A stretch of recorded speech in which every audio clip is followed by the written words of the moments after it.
Hello, everybody. Welcome to the Red Devil Experience. Manchester City 3, Manchester United 0 or nil. Another derby defeat, or just another defeat. But it's not just a defeat. I mean, we were absolutely awful, shambolic. We were dismantled. We were humiliated. The list goes on. The list goes on. We were awful. We were horrible.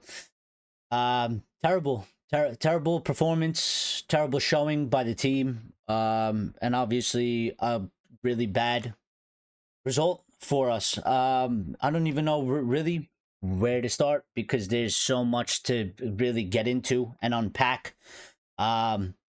But you know what? We'll get into it. Real quick, please make sure you smash the like button because it helps the channel grow. So make sure you do that. Get that done. It takes 2 seconds of your time and it's a massive help. So we appreciate that. Thank you. Run those numbers up for us. And also, if you're new and you're not a subscriber, make sure you subscribe if you enjoy the content and hit the notification bell icon so you get all the updates and you get the notifications for when we go live. But really, yeah, I mean, it was a shit performance. Let's not sugarcoat anything. It was a horrible performance. The first half wasn't good by either team, really. But before I get into that, let me circle back a little bit. You know what? Listen, I think a lot of fans have done a lot to give Ruben a lot of time, to defend Ruben, to give him the benefits of the doubt. But today, you can't defend him. There's no excuses. I mean, he's got it absolutely wrong. We've talked about this a few times. He seems set like other managers in the past. This thing with Bruno Fernandes playing in the midfield as a 6 is not going to work. It's not working. It hasn't been consistently good enough to argue or warrant for you to keep doing it. And he's got absolutely wrong because Biender's not the guy. And he's gone with Biender. And Biender made a mess today.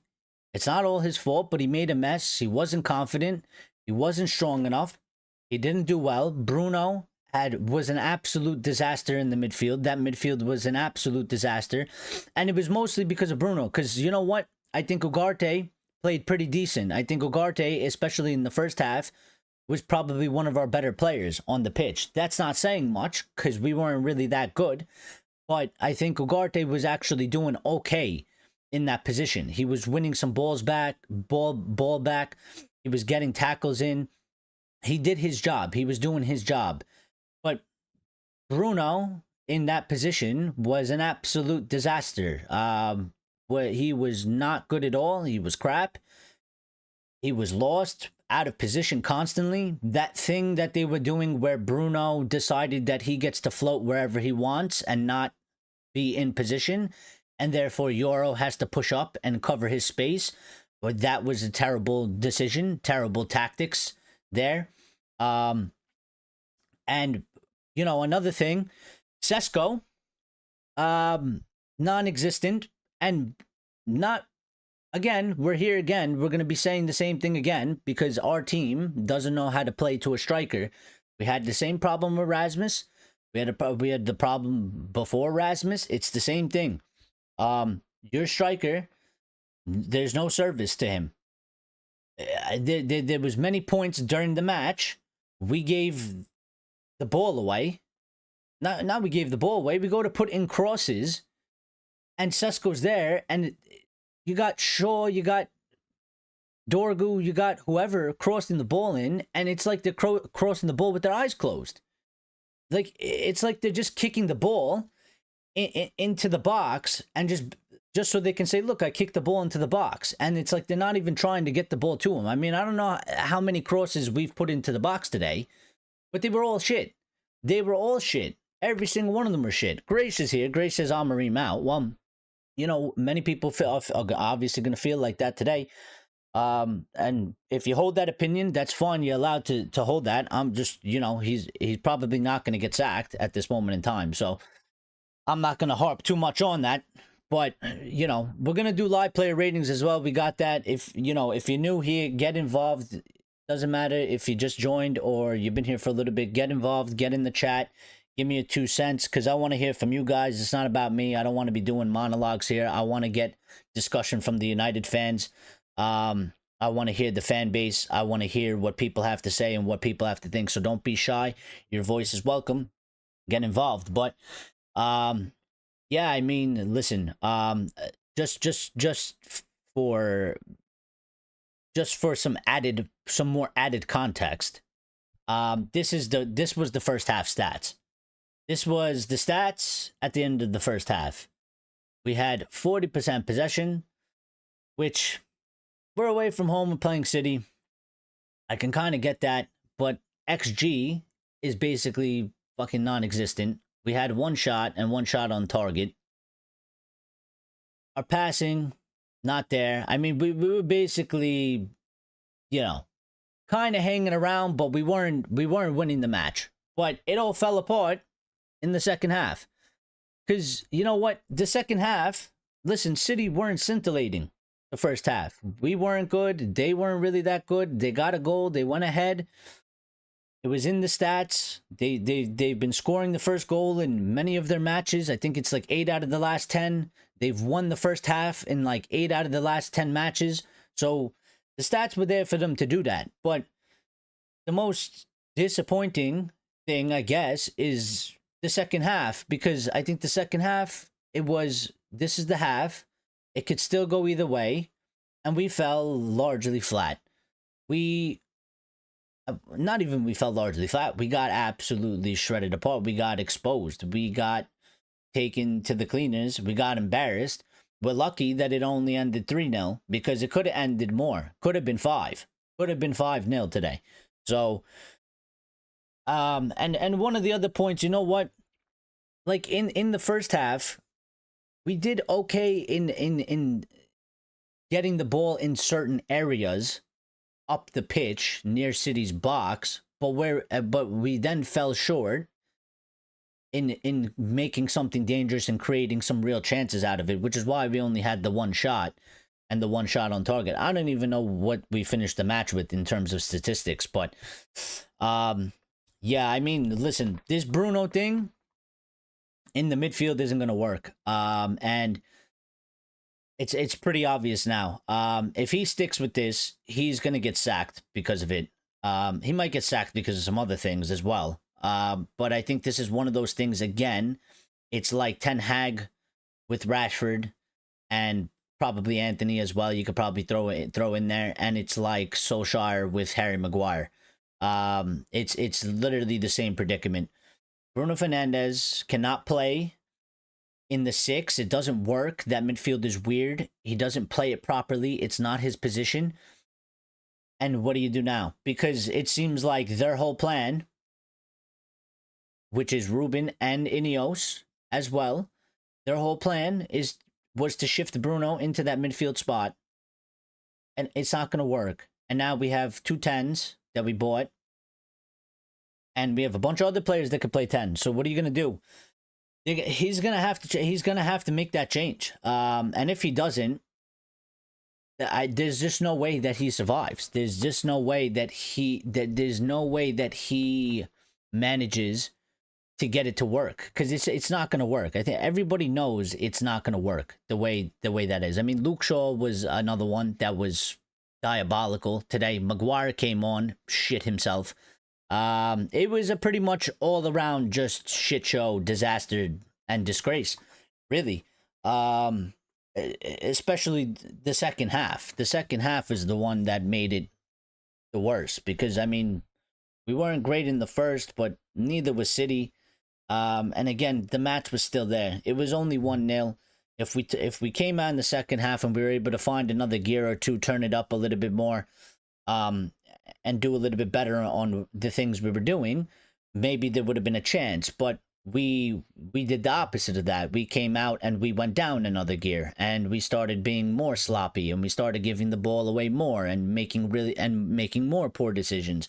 I mean, even somebody like Mazawari wasn't really great today. Now, the guy was injured and he's been out for a little bit, so he's rusty. But, like, I mean, the decision-making all around the pitch, when they have the ball on their feet, one of the reasons why we can't, or we won't win, or we can't win, is because, I mean, people will say the system, and partially, yeah, because the system, this system, you can't do what we do. You can't give the ball away the way that we do. We we're playing a match. We're not going to have majority possession. When we get the ball in possession, we have to be clinical. We have to be smart with it, and we have to execute. There's not a lot of room to make errors. There's not a lot of room to make mistakes when you get the ball back, when you win the ball back, when City have the ball. And actually, we're probably the worst version possible, because we hold the ball for about 2.2 seconds and we give it right back to Manchester City. This system will not work if this team plays like that. It's impossible. For this system to work, this team needs to be able to hold the ball. They need to be able to have possession. They need to be able to execute passes. And I'm talking about 5-10 yard passes. They got to be smarter. You can't force the ball. You can't just be like, fuck it, my teammate's there. Yeah, the opposition player's on top of him, but let me kick it to him anyway, just so I could say that, I made the pass, but it's his fault that he wasn't open or something like that, because that's what it seems like they're doing. As a lot of opportunities, chances, I mean, crosses into the box, it's like their eyes are closed when they're crossing it. It's like, just kick the ball into the box and say that I did it, because that's what they're asking me to do, to put crosses into the box. I mean, I don't understand how a professional football team can be so bad at basic shit like crossing the ball and finding or getting it close to one of your teammates in the box, making 5 or 10 yard passes. There's multiple opportunities when we actually are hitting City on the counter. We have the ball in the center. We got a guy open here. Sesko's making a run down the middle and trying to stretch the defense and making it more narrow and leaving space open on the side. You got whoever's on the left is in the better position, and we kick it to the right, and nothing comes out of it. You get another situation, it's the opposite. Player on the left is in a good position, but the player on the right's in a better position. We give the ball to the player on the left, and we lose the ball, and nothing comes out of it. So, we're in a position. I mean, it's not looking good. Nobody can say that it's looking good. And I mean, I don't really know what to say about with Ruben. Because he got it totally wrong. He got it totally wrong today. That midfield's not going to work. It's the only thing that I can keep saying and keep thinking of. That midfield is big trouble for him.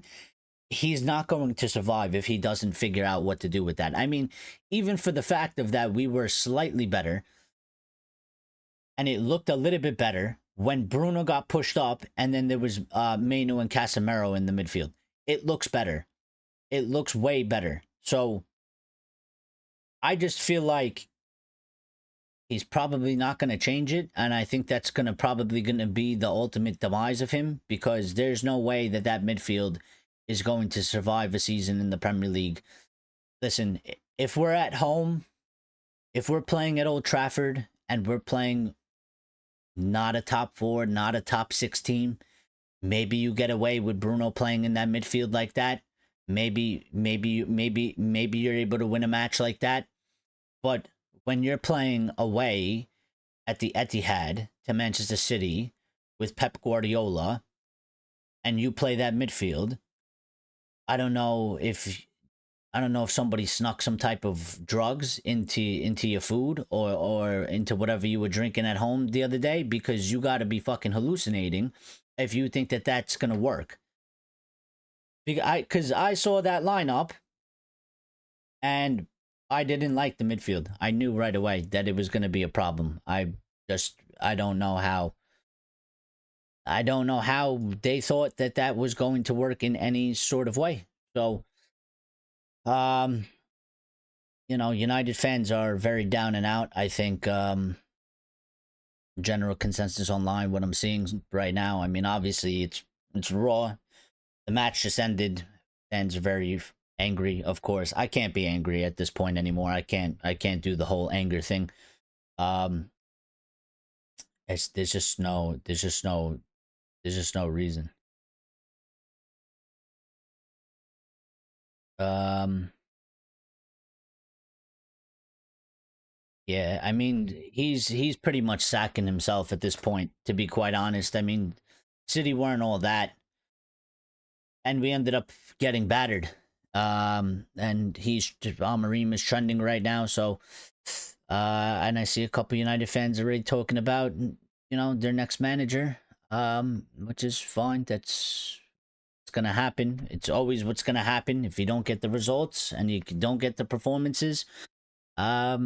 You will lose your job. So he's gonna have some more games. It's not gonna, he's not gonna get sacked tonight. I doubt it. I mean, if he does, you know, on Ineos, I doubt that that's something that's gonna happen. But um, yeah, I mean, we got 4 points after 4 matches, which is United's worst start to a league season since 92-93. So another one of those lovely stats that nobody wants to earn, but we seem to want to earn them all the time. Got a win, a draw, 2 losses. So United's poorest start to league season since 92-93. When they also had 4 points from their opening 4 matches under Sir Alex Ferguson.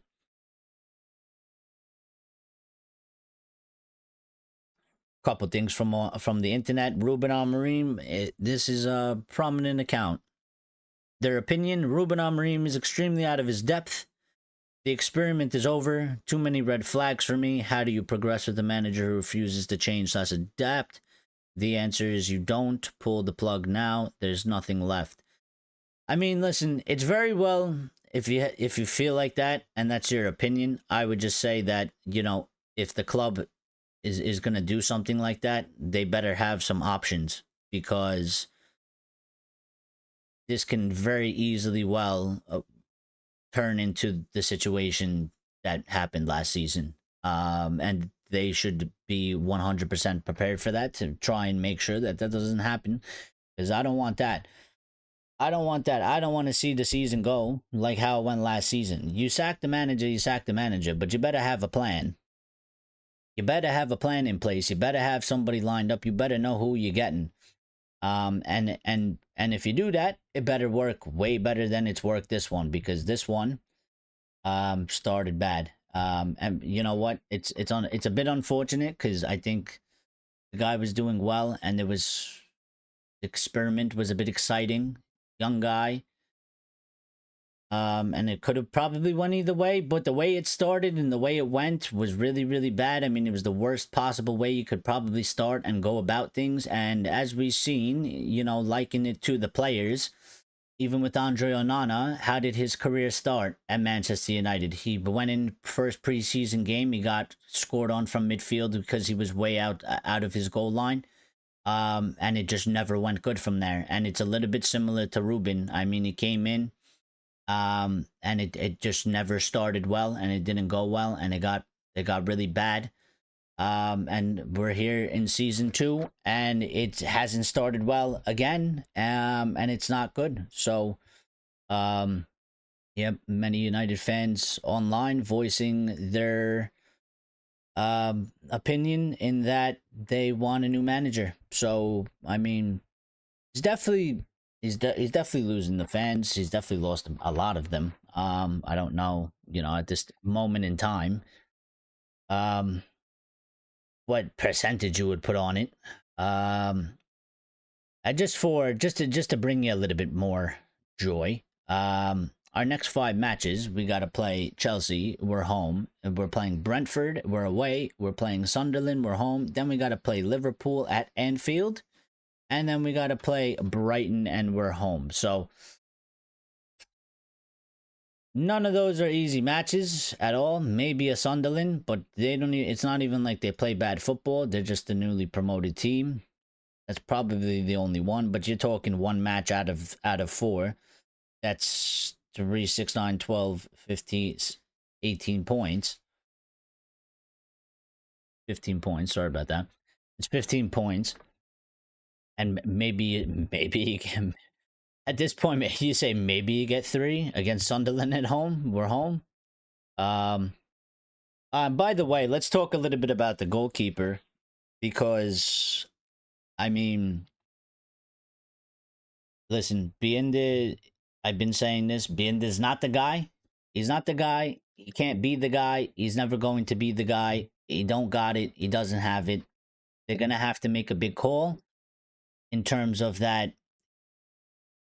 Lemons, whatever his name is, he's got to come in. He's got to play, because it's pretty much now or never. Really. I mean, if I'm Ruben, you got to do a couple of things. You got to change it, and it's now or never, because the ship is starting to bring in some water. And if you don't try and stop it, it's gonna go down. And well, one of my things is with the football club. I mean, City have gotten Donnarumma. He made a fantastic save for Brian Mbeumo's fantastic shot, the best effort we had. And he was the best player that we had today on the pitch, Brian Mbeumo. And I can't just help but feel a little bit aggrieved. I can't help but feel a little bit sour, because I wanted Donnarumma because he's fucking Donnarumma. You know what I mean? And he was there for 30 million, and sure, his wages are high. But you look at our situation and you look at City's situation. They had James Trafford. Everybody made a big deal about James Trafford. He played like shit 2 games in, and Pep said, nah, fuck this. I'm going to get an experienced guy. And he put him in, and I'm watching this guy play against us when I'm watching our goalkeeper, and I'm watching our goalkeeping situation, and I'm like, well, we could have fucking used him. But if we paid 30 million and we paid the bit of a higher wage, I think it's worth it. The fact that he was only available for 30 million, I think you have to offset the wage and be like, listen, sure, it's going to go a little bit outside our current wage structure, but I mean, the guy's a Champions League winner. He's highly experienced. He's very, very good. And if you're getting a player like him for 30 million, I think you can make up in the wage department for it. Meanwhile, we bought a kid that, to be honest, to the kid, I don't even know how good he is. We got him from the Belgium league. I don't know if he's going to work. I have no clue. So we got a goalkeeper that we don't know what's going to happen with him. We don't know if he's good enough or not. We got another one that we know that he ain't good enough or not. The other one definitely wasn't good enough or not, and he's gone. And we could have had a stud in goal. We could have had a star-studded, ready-made goalkeeper. He made a big save. He had 2 savable goals, or we had 2 savable goals, that if we had Donnarumma, he would have saved those 2 goals. He would have saved them, because that's the type of goalkeeper he is. That's how good he is. 2 of those 3 goals that we conceded, they were savable by the goalkeeper. Doesn't mean it's all his fault, but they're savable by the goalkeeper. They signed him for £40 million. They signed Trafford for £40 million. He had 1 bad game, and they signed another one. They put him on $500,000 a week, but we had an opportunity to get in there before that. So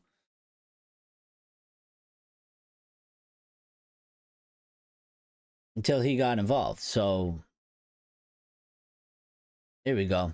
Sorry about that, chat. I've been ranting and I was looking at the internet. So let me get to the chat so I could see what the community is saying, because I want to hear from you guys. I don't want to talk. I want to hear what you guys are saying. So Andresito09 is here. What's up, buddy? Saying poor game management. Subs tactics system could work, but don't see it. 5 in the back, and we still get goaled out. I mean, 100% poor game management. The subs, the tactics, the whole thing is wrong. Doesn't work. And the system, you know, I said it maybe before you were here. You said the system could work. The system could work if the team could hold the ball longer for 5 seconds. If the team knew how to make 5-10 yard passes and make better decisions. But if the team can't do those things, which is basic, it's basic stuff. If they can't do it, this system will never work. It's impossible because the system calls for those types of things. So the system has to be one where you hold possession. We clearly are incapable of doing that because we give the ball away like it's like we're a fucking charity. You know, it's like we're playing a scrimmage or something. You know, we get the ball back after doing some hard defending work and being patient. And as soon as we get it back, we give it right back. We give it immediately back to them. I mean, I don't know how many times in that match I watched us get the ball back and kick it directly back to them, literally 0.3 seconds after getting the ball. I mean, specifically for this system, you can't do that. But I mean, for any system, you can't do that. It won't work. So, Undero is here. Says hiya. Doesn't really matter which manager we have. We don't have the midfield options. You can't go into a season with just Ugarte, Casemiro, Menu, Bruno, and expect anything amazing. Well, I do kind of agree with that. I mean, I said it before.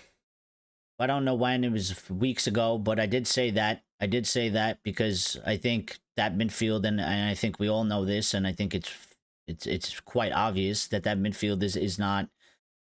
It's not a complete midfield. It's not correct. And if you get another guy, they're gonna have problems. They're gonna be a little bit fucked in terms of that midfield is just still not going to be right, whether you have Ruben or you have a different manager. But the thing I will say, like I said in the beginning of the show when I opened it, is he's making it worse. He's making it worse because Bruno cannot play there. Bruno cannot play there. It doesn't work. He keeps doing it, and again, it's similar to Ali and Maguire, and it's similar to Ten Hag and Rashford with Rashford and Anthony. It doesn't work, and if he doesn't change it and he continues with it, he will get sacked because of it.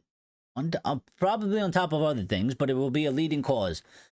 It's one of these things where we're at, where he needs to accept that midfield ain't gonna work. And I don't know what you do, because now him and the club have created a headache in that they came up with this idea that we're going to shift Bruno and make him play deeper, and we're going to sign 2 10s instead of just keeping Bruno and signing 1 10 and signing an actual fucking midfielder that can actually play number 6. The balance that I think they thought might have been there by playing a Bruno next to a Casemiro or a Bruno next to an Ugarte is not working. It's clear as day. It is unbalanced. It is not balanced. The thought process is that it could have been balanced because he's a little bit more attacking and it's a little bit more defending. We're getting absolutely exposed. Ugarte had to handle 3 people at times because Bruno gets this free roam position in a number 6, which doesn't make sense, and he gets to go up. And he's leaving Ugarte by himself, and City have a 3 in the middle. So it's never gonna work, you know. Ray's here as well, says same old. Well, yeah, I mean it really is. So where we are. Andre Cito said, "Who asked for more 10s when we had so many? We should have kept our striker and prayed and prayed a new midfielder and goalkeeper worked." No, I mean, listen, I think we could have done what I said. I think we could have just been like, we have Bruno. I think the biggest issue is it's not who asked for more 10s. I think we needed another 10, but 1 10. They went for 2 10s, and clearly they went for 2 10s because the idea was we're going to get 2 10s and we're going to push Bruno back into the midfield. When the more simpler and more logical solution or answer or idea is Bruno is already a 10. Bruno's been playing 10 the whole time he's been here. He plays in a midfield 3 for Portugal, so sometimes he doesn't play 10. But it's international football and it's Portugal. They got different players, they got different qualities. So just because he might be able to play on an international level in a midfield 3 there and play maybe a sort of a 6 or whatever you want to call it, doesn't mean that it's going to work in the Prem at Manchester United. And that's what it seems, what the idea. I mean, I was confused as to when we were doing it, when we were in the summer window, especially, you know, we got Cunha and then they went for Mbeumo. I was confused. I was a little bit lost because I was like, how are you going to make this fit? How are you going to make this work with all these players here? But now it's obviously quite clear and obvious that their idea was, let's take Bruno out of the 10 and push him back and turn him into a 6 and play him in the midfield.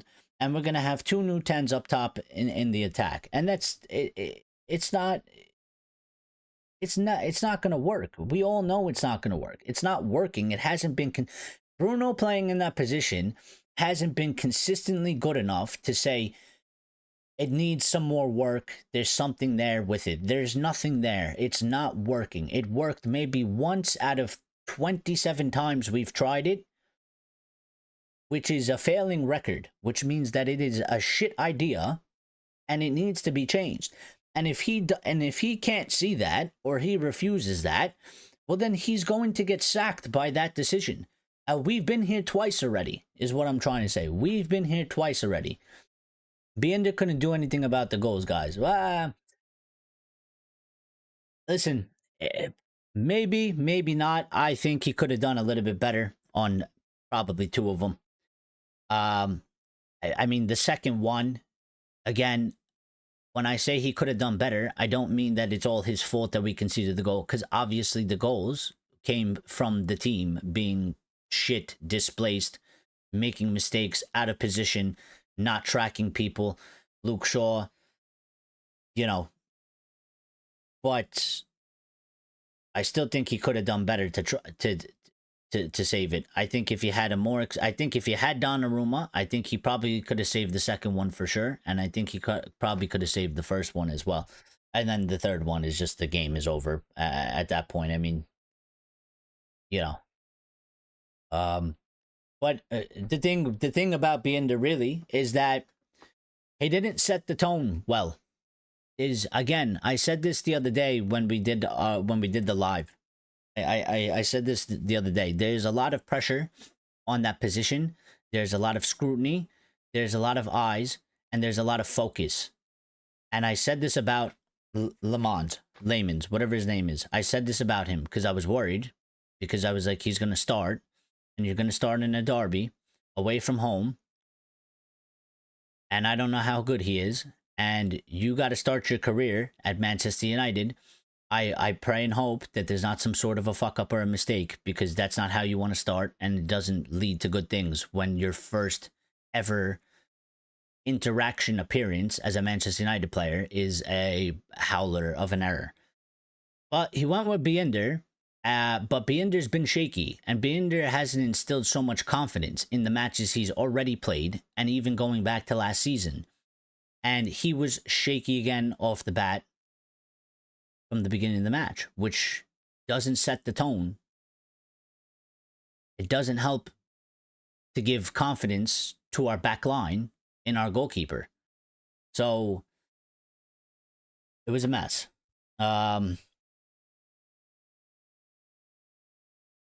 Andaro said, Binder couldn't do anything about the goals, guys. We can surely agree on that. He made several saves as well. The finger pointing should then not be at the keeper. Lemons might be better, but we'll see. I don't know if he'll be better. I'm just here. I'm saying it's not all Binder's fault. I'm not here saying we lost the match because Binder, but he's played a part along with everybody else. And that goalkeeping situation is another problem. There's a couple major problems, but one is our goalkeeping situation is a disaster right now, and that is a problem that can definitely lead to Ruben getting sacked, because he has to sort that out. And the other one is that midfield. And then the third one is we can't score goals. So he's got quite large problems that if he doesn't learn how to fix them quick, and some people will argue that he doesn't know how to fix them and he's not going to fix them. But if he can't get those fixed, I mean, his time is just going to slowly dwindling down till it's over.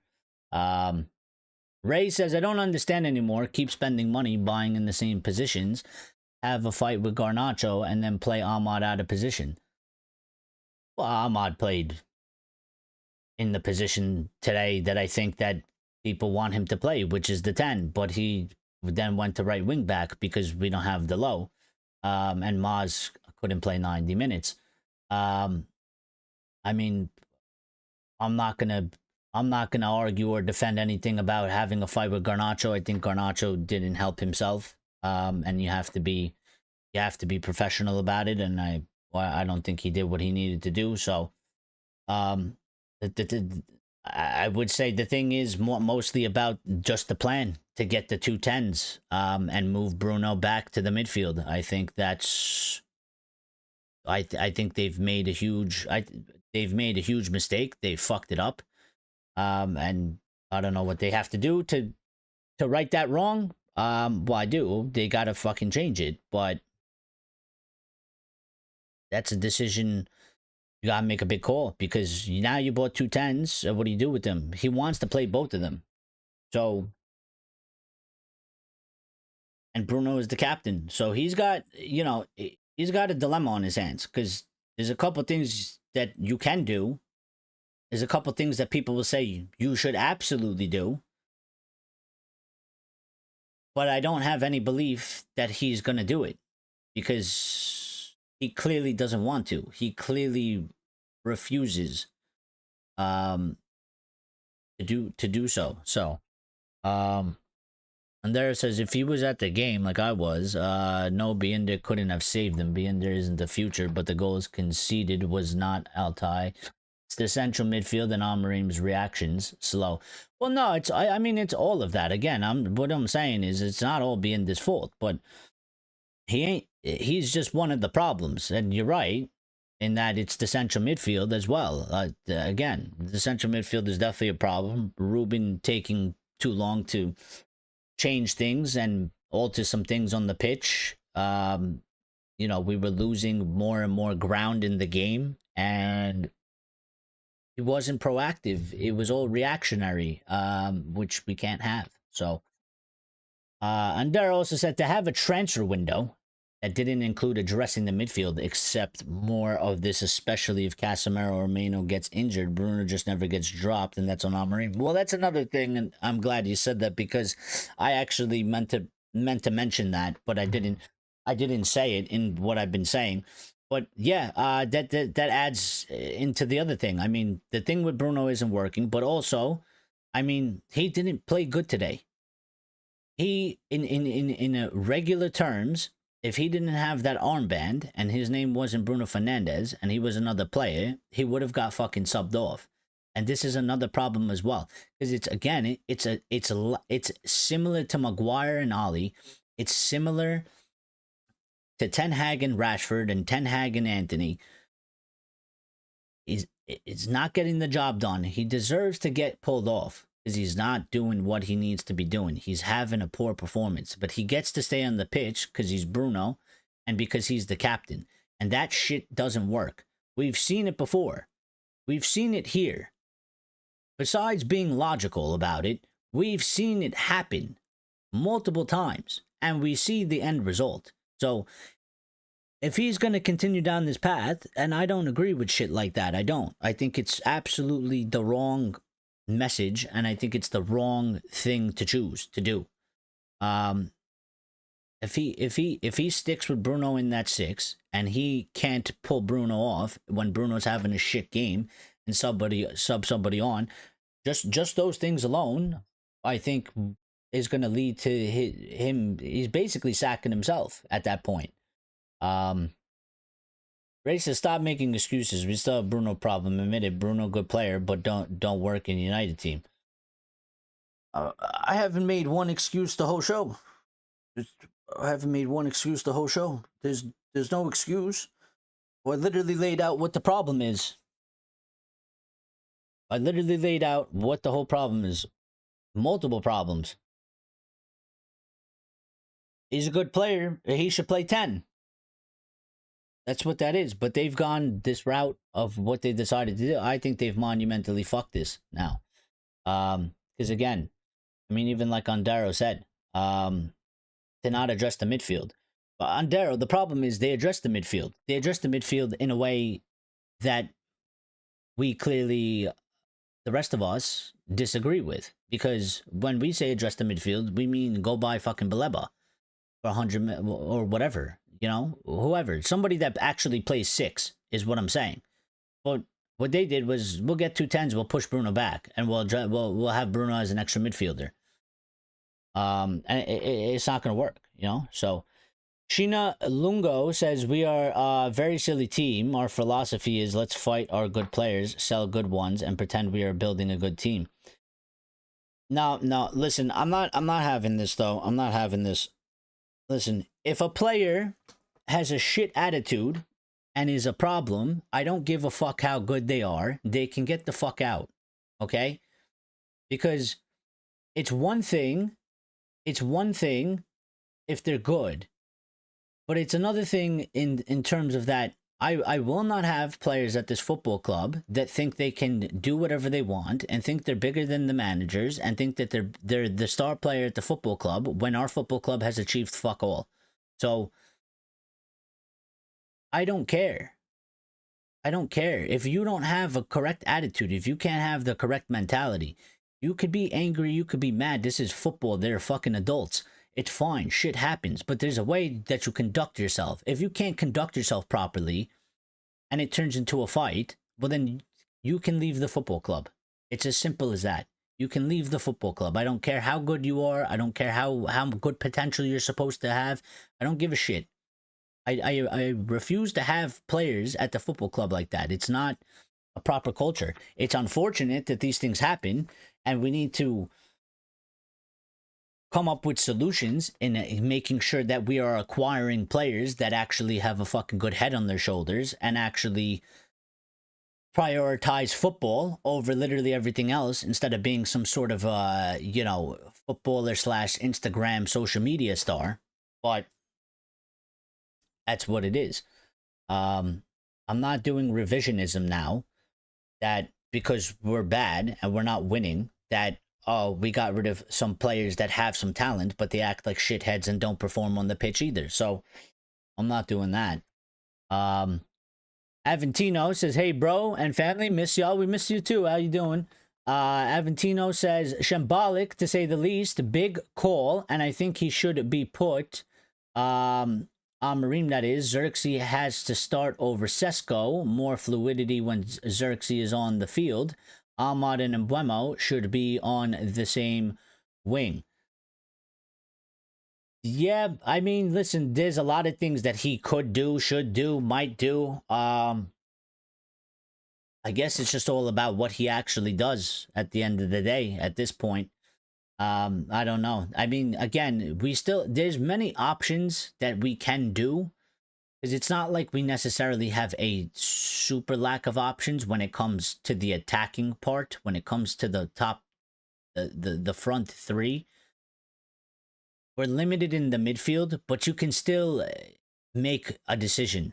You know, like Andaro made good points, and he was talking about, you know, the limitations of the midfield. But the thing is, he's making it worse on him, because I think if you play Meno and Cass, or you play Meno and Ngarte, that midfield is way better than Bruno being there. If you play Casemiro and Ngarte, I think that midfield is way better than having Bruno next to anybody there. So,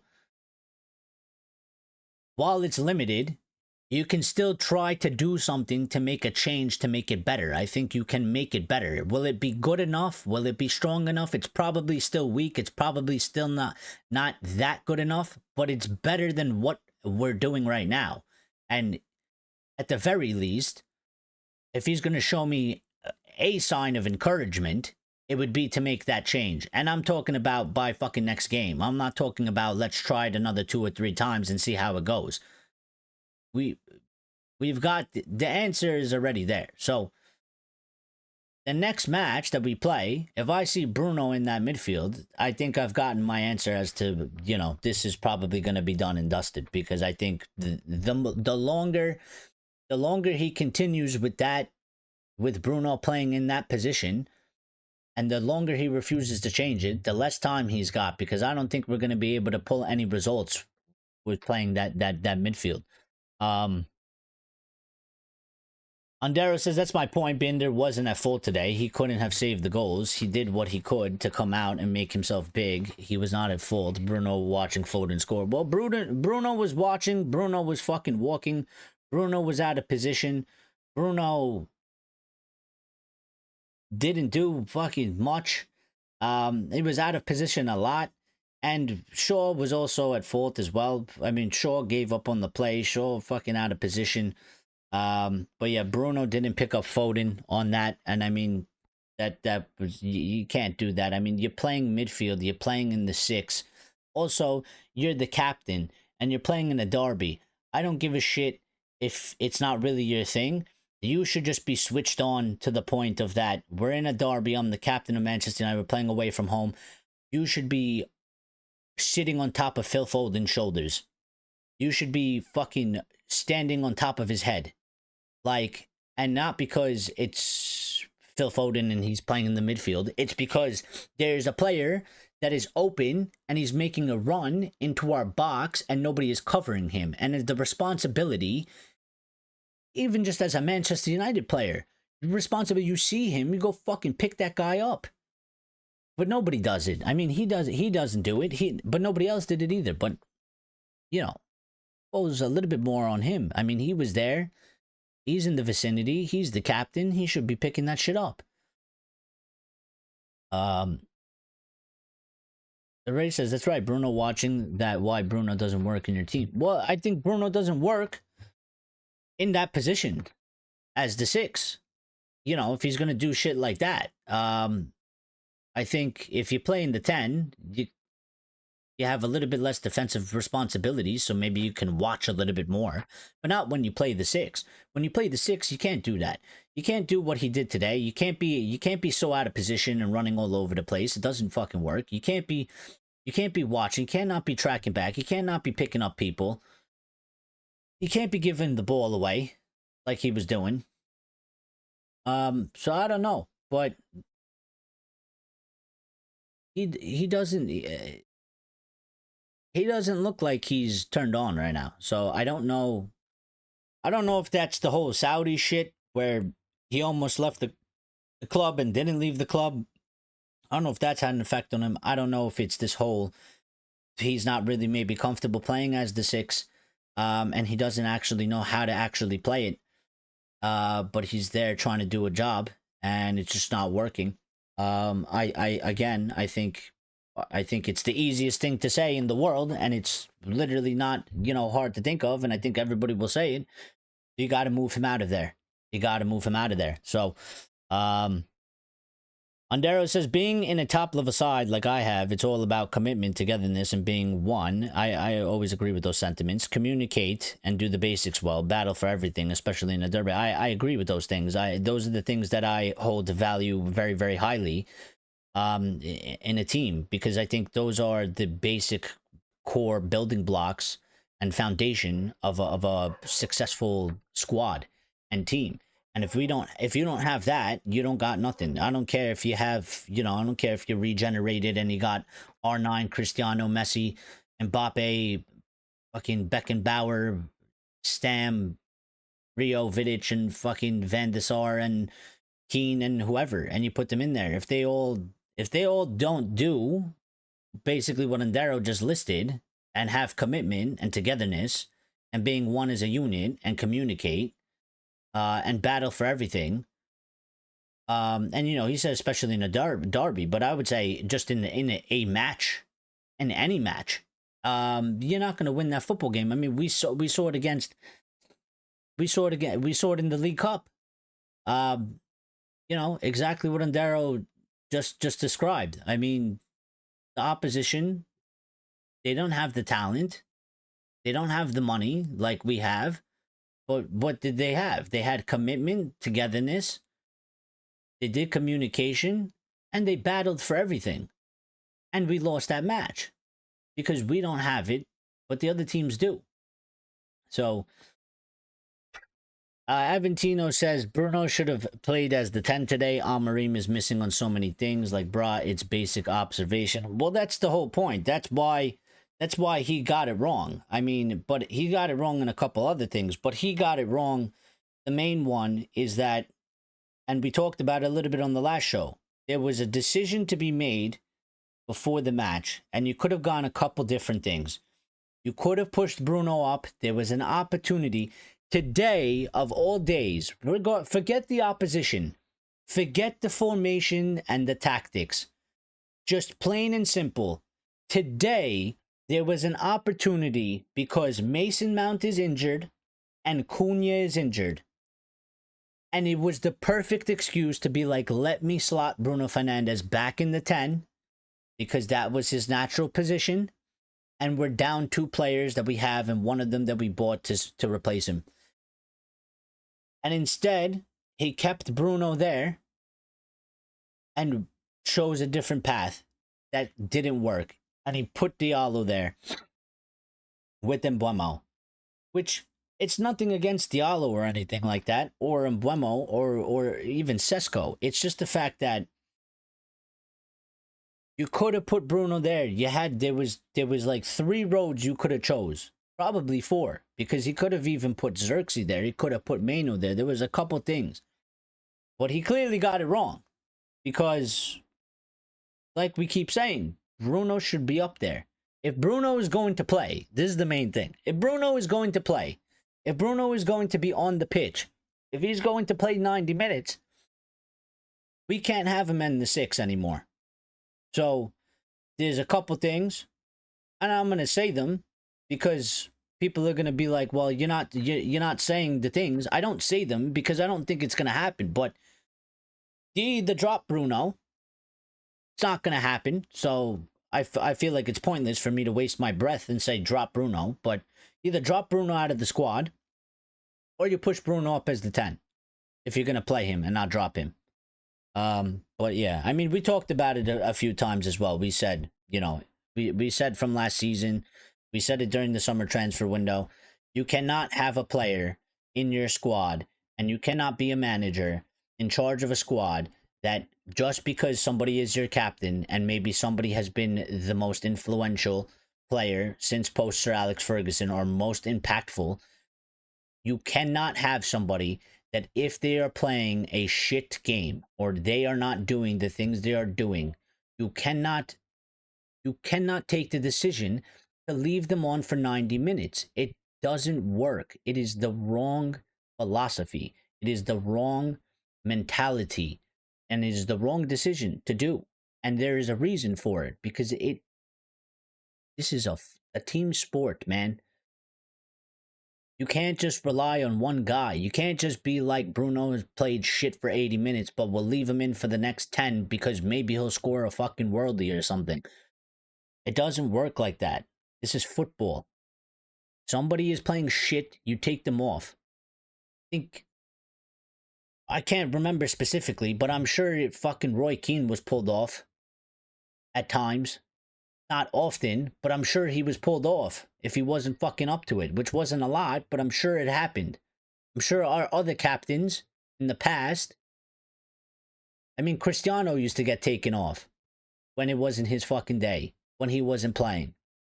So you can't do these things. This is what I'm saying. Like, we've had so many players in the past that were such great talents that won a lot of things, that did things. You would argue those players earn more of the right to get a benefit of the doubt if they're playing like shit. They get taken off, and now we're in an era where we're shit and somebody that is the captain and is playing like shit gets to play 90 minutes just because his name is Bruno Fernandes and he's the captain. It doesn't work, man. It doesn't work. It doesn't work. It's not going to work. So unless you change that, we got big problems and we got big issues, man. What are you guys saying?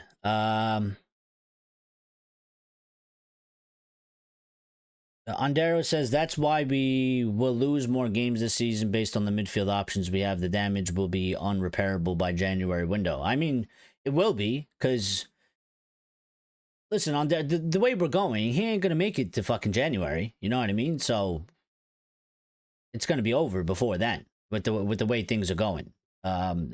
He can't stay with the way he's lined up like this. He can't. He won't make it. It won't work. So, again, I will say I understand what you're saying. And you're 100% right in that, we have the potential to lose more games based on the midfield options. But there's still an opportunity to at least try with something that is, in my eyes, definitely better. It's not, it doesn't mean that it's going to be a great success. But if you're telling me, the midfield is an F right now, maybe have the potential to make it a D. Obviously, I'll take a D over an F midfield. So, but he's got to make that change. He's got to make that call. Blabbering Nerd is here. Shout out Blabbering Nerd. How you doing, buddy? Thank you for sharing your opinions and thoughts. Says it was a shambles. It was, absolutely. And he also said, I mean, every time the starting lineup disappoints me. Yeah, fair enough. You know what? How would you have lined it up? How would you have lined it up? Just so we get that. He also said each and every player not in their position habitat. I mean, Yor was playing Cam, and why are they letting Luke Shaw play? It's like going through some heart congestion issues watching them play today. I mean, well, the thing on Luke Shaw, I think, is people not gonna like this answer. I think Luke Shaw is playing because Luke Shaw has a left foot, and we don't have another left foot. I think that's why Luke Shaw is playing. I think if Lisandro Martinez was probably available, I think probably Lisandro would be getting in the team ahead of Luke. But I think Luke is specifically playing there because Luke specifically has a left foot, and they call for a left foot in that position. So I think that's why he's playing there. Chad's here as well. Chad, shout out Chad, says Mano was doing good once he came on. Yeah, I mean, it was good that he came on. It was good that he's gotten some minutes, especially today, because I mean, the team wasn't doing it, and especially Bruno. And we talked a lot about Bruno before you got here. So, how can any mid with Bruno and it get a grade of F? Well, F is a failure. It's an F because it doesn't work. That's why. And we talked a lot about how this needs to stop and it needs to end. I still say that Bruno is a good player, and he's been our most impactful player post Fergie. But this little experimentation of making him play a 6 is never going to work. It's not going to work. It doesn't work. It's 110% wrong. And basically, the options are, if you're going to play him, then play him at a 10. And if you can't play him at a 10, then maybe you got to take him out of the team. I don't know what to tell. I don't know what to say at this point anymore. To me, that's about the two options you got. If you're going to play him in 10. Don't play him in 6. I don't want to see that anymore. It's clearly never going to work. It doesn't work. Even the tactics of that it didn't work. I mean, the tactic of it was Ugarte does the defensive work. Bruno tries and helps out and does a little bit of both, going up and down, but he didn't help out with that because he didn't really track, and he would go too far forward. And there was times he was next to Sesko. And to counter that, because obviously clearly that was a plan. That was one of the tactics. To counter that, we had Euro pushing up into the space to basically become an extra midfielder instead of a defender, which would then leave the gap in the back because now we have two center backs instead of the 3. So, yeah, I mean, that plan, that little plan of letting Bruno go and do what he wants and run around and, you know, and end up next to Sesko in some of the plays and then having Euro cover his position, it doesn't make sense. It doesn't make sense, and it didn't work. It wasn't effective. Clearly wasn't effective because we lost the match 3-0. So, on theirs, there's no manager will be able to do much better with that midfield, Eric. That's a fact, I'm afraid. I agree, because I said the same. I said it weeks ago. I said maybe a month ago. Not a month ago, because we were still in the, well, yeah, okay, fair enough. Maybe like a month ago, because the window was still open. I said it. I said it at that point. I think it was one of those things where I was having a conversation with Axe, and he's talking about, you know, he's got all his tools, all his players, and he's ready to go. And I'm just like, I mean, they got him players, but I'm like, that midfield is a problem. And I was like, if he gets sacked, I was like, the next manager is still going to have a problem. It's still not going to be like, you know, everything's going to get fixed, because that midfield's still going to be a problem. It's a problem for Ruben, and it's going to be a problem for the next guy that comes in, because it's just not good enough. But again, I will say that if you look at the options we have, and while they're limited, and while they're not good enough, you can definitely certainly say and make the argument that a Mano next to Casemiro, or Mano next to Ugarte, or even Casemiro next to Ugarte is better than Bruno next to anybody in that position, because he can't play it, bro. He can't play it. He's not a Modric in terms of, he's not Modric going back into deep, playing deep into the midfield. He's not Scholes when Scholes got older and went back and played into the midfield. He's not that. He can't do that. He's too erratic. He has to play 10 or he doesn't play. It's literally that simple. So, Blabbering Nerd says, yeah, left foot without vision for Luke Shaw. Well, yeah, very, very well. But I'm just saying he's literally playing. I mean, he's literally playing. By the way, does anybody know, is Heaven left-footed or right-footed? Please and thank you, because I know Maguire is not left-footed, but there's no other lefty at this moment in time. And I think he's literally solely playing. I think the way he's played, I don't think he would be playing if we had another option. I think somebody else probably would have came in by now. I want to know if Aiden Heaven is left-footed, because that would negate part of my argument, and I would say, well, then put fucking Aiden Heaven there instead of Luke Shaw, because what are we doing?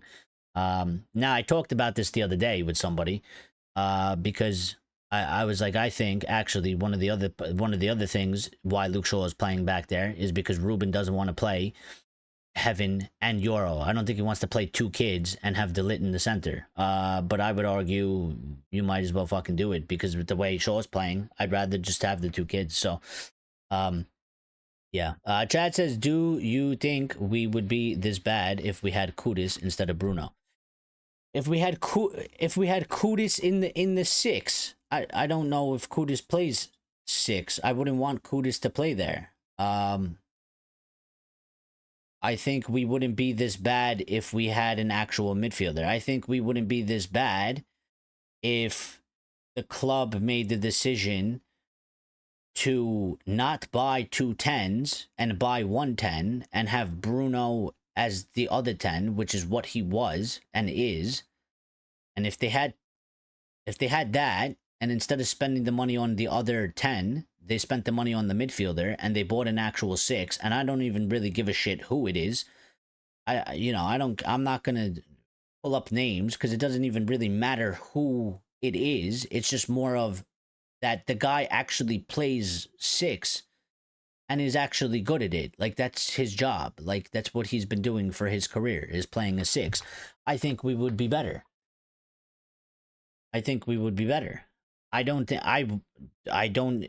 Personally, I think Kudus would probably make a very good 10, even on the wing.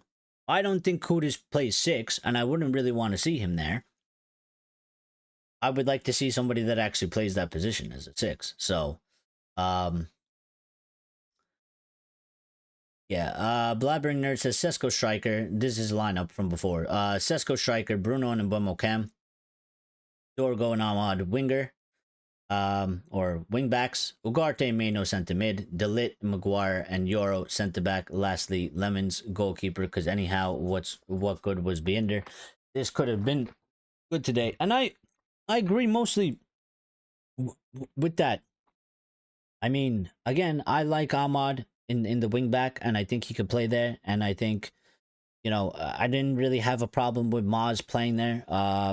He's just a bit rusty because he's been out and he has, you know, he hasn't been fit, so he had a bit with that. So maybe I would have put Ahmad in there first, and see how that went, and then got Maz in there. Maz did okay. He just wasn't, you know, he wasn't on top of his game like we know he can be, like he was last season.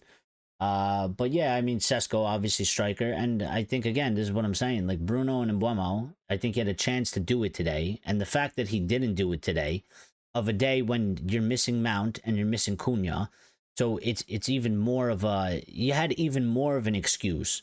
You had even a little bit of a more of a free pass to be like, let me just put him back up in there because it probably isn't going to really work. And he didn't do it.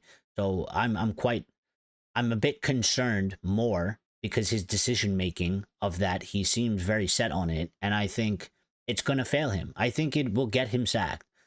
There's a couple other things, you know, people will say he doesn't have a backup plan. He won't change the formation, the system, and all that stuff, and that's very well. You could throw that all in there, and that's fine. I get that. But I think really, one of the biggest things, because we've seen it happen already at this football club a couple different times with a couple different managers and a couple different players, is if you cannot sub Bruno Fernandes off because his name is Bruno Fernandes and he is the captain, and if you are so set on Bruno Fernandes playing as the 6, I think you're gonna go down with the ship. It's, you know, quite clear and obvious. Everybody knows it, and nobody's arguing against it. So it's quite clear. He might even know so. He might even have a concern about it, but is he willing to change it? Again, I will say right now, and thank you, by the way, for everybody that smashed the like button. Appreciate it. If you didn't, can you please get that done for us? Because it helps the channel get pushed out there, and we get more views and stuff like that. So, but yeah, I think I'm just going to say this. I said it already. I'll say it again. If Bruno starts, and this is how I feel after the game, so it's a little bit raw. Maybe I'll change my mind later, but if Bruno starts in that same position next week, I think it's fucking over. Unfortunately, I think it's over. Because to me, that's just the answer of that. It's just not going to, he's not going to change it, or he doesn't see that it's a problem when it clearly is a problem. So I think it's 4 matches in and we have 1 win and we have a draw and 2 losses. It's our worst start since 92-93. Fergie was in charge, but different circumstances. And yeah, I mean, that's for me is the biggest thing. If Bruno's starting in that 6 next match, I think that's the answer, and I think it's over. Because I just don't see how we get it to work. And obviously, as we keep playing more matches, he's having less and less time. So, yeah. Chad says Bruno watched Foden make a run to the box. He absolutely did. He absolutely did. I said this before, shortly right before you joined, and I said, as a captain, and you could say as a captain, but you could also say forget the captain, as a United player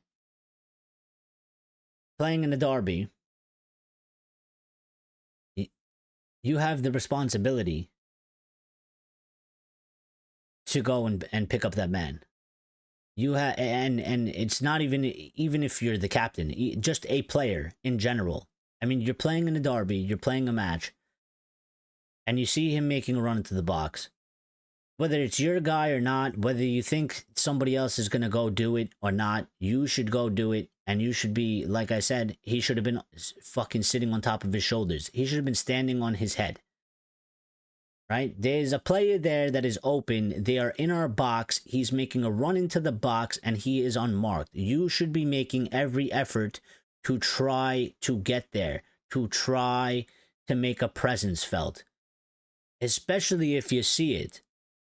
And then on top of that, you can add, and he's the captain, so he should be taking it an extra step further. He should be taking it an extra, it should be more from him. There should be more of a responsibility. There should be more of a duty. There should be more of an onus for him to go and do that sort of thing. Lead by example. Set a tone. You know, take the responsibility. But he watched. A couple of the players watched. Shaw gave up on the play. You know, so it just was what it was the whole way. Andero says, I can see us using Mazzawari and Martinez in the midfield. Jesus, don't do that to me. Square pegs and round holes, especially if we get any injury or two in the central midfield area. This is going to get worse, guys. Well, if we get injuries in the midfield, I mean, that's probably a high possibility. And you're talking about if Martinez stays fit. If Martinez can play good. I mean, Martinez has been out for a long time, and I love the Butcher, because I think when he was on top of his game, he was very, very good. I think he's a fighter. He's got a warrior spirit. He doesn't have the height, but he makes up for it in his aggression and his mentality, and I like that sort of stuff in players. I rate that stuff very highly. I want him back ASAP. I hope he's back soon. He was supposed to be back. They initially said he was only supposed to be out for 3 matches, but I mean, you're right. It is a thing that can definitely happen to us if somebody gets injured or somebody gets suspended, red card, out for 3 matches. We could end up in a position where we got to play Mazzawari or Martinez or both in the midfield, and like Andero's saying, that at that point, it's literally square pegs and round holes. Like, we're making shit up at that point. And yeah, listen, you can't get much worse than playing Mazzawari as a 10, but it's not their ideal position. Could they potentially play there? Sure. Martinez started off as a defensive mid. Maz has played there a few times, but is it their main position? No. You want to be doing that in the middle of a season where you just came off of a shit season last season. There's pressure on the manager, and we haven't had a good start. No, you don't want to be in these situations. So, Lucky says Glaze is out. Well, always and forever till they actually leave. I don't know when that will be, but hopefully one day while I'm alive. Please and thank you. Glaze is out. Fan Luke Shaw. Maz, YB slow, poor quality, shutting Haaland, Savino, Spade. Well, I think Maz, I don't think he's, he didn't play 90 minutes. He's not fit, up to speed. Again, I think that's a call from the manager. I put it a little bit more on Ruben for that one. Because you had see, here's the thing. This is where the trickle down effect starts going. You had Ahmad. Ahmad's been fit. He's done the preseason. He wasn't injured. He's been playing games, and you had a choice. And you could have put Bruno in the 10, and you could have put him next to Mbuemo, and you could have just put Diallo at wing back, because we didn't have Delo, and Maz isn't fully fit. So you put on Maz. Maz is rusty. He was sloppy. He wasn't on top of his game. I get it, because he was injured. He wasn't playing matches. He's not up to speed, and you had to take him out. Clearly, I mean, if he was fit, he probably would have played longer. I don't think he could have played longer than he played, because he ain't fit. So this is the trickle-down effect from the choices that you make and the decisions you make. We could have benefited probably from Bruno playing in the 10 instead of the 6. We could have had somebody else there. We could have had Diallo playing wing-back. I think he would have probably done a better job than Maz did. He would have been sharper and doing and all that. So... Look, he says, I'm not happy, of course, as a manager. Manager has made that clear, of course, not happy. Amad Diallo and Mbuemo made great counters. Kobe Mano was where best shots. Well, Mbuemo was our best player on the pitch, so Blabbering Nerd says Chelsea and Liverpool are also on their way. I mean, till mid-October, my expectations are totally dead. Well, yeah, I mean, that's coming up. We also have other couple matches. Blabbering Nerd. We got to play Brentford. We have to play Sunderland. We got to play Brighton. With those matches as well. Those are the next 5 matches. So not like we got any walk in the park. Maybe Sunderland because we're home, but I mean they're gonna fight because they want to stay up. And it's early in the season, so they're gonna give us a game as well. So you know. Lucky says Luke Shaw, we might not play Liverpool next game, Anfield. I don't know what we're gonna do. I mean, Maguire wasn't great when he came on, and he got absolutely fucking exposed as well. I mean, I would go for Heaven at this point. If you're gonna make a change and we can't get Martinez in, I would put Heaven in. I would put Heaven in. Glaze is out. Fan said draw. Defense cannot best teams players space. Andero says Mazawari has played over 60 games in midfield in the past, and Martinez started his career as a 6. Yes. I didn't know Maz played 60 games in the midfield, though. I knew Martinez played there, and I knew Maz played there at times. I didn't know that he played 60 matches, though. That's a lot. It's a lot more than I thought. I thought it was like, maybe a handful. I thought maybe it was like 10 over the course of his career, 15. But 60 matches, that's quite a lot. So, yeah. Maybe that would work. I know Martinez started his career there and he got transitioned into a center back. So,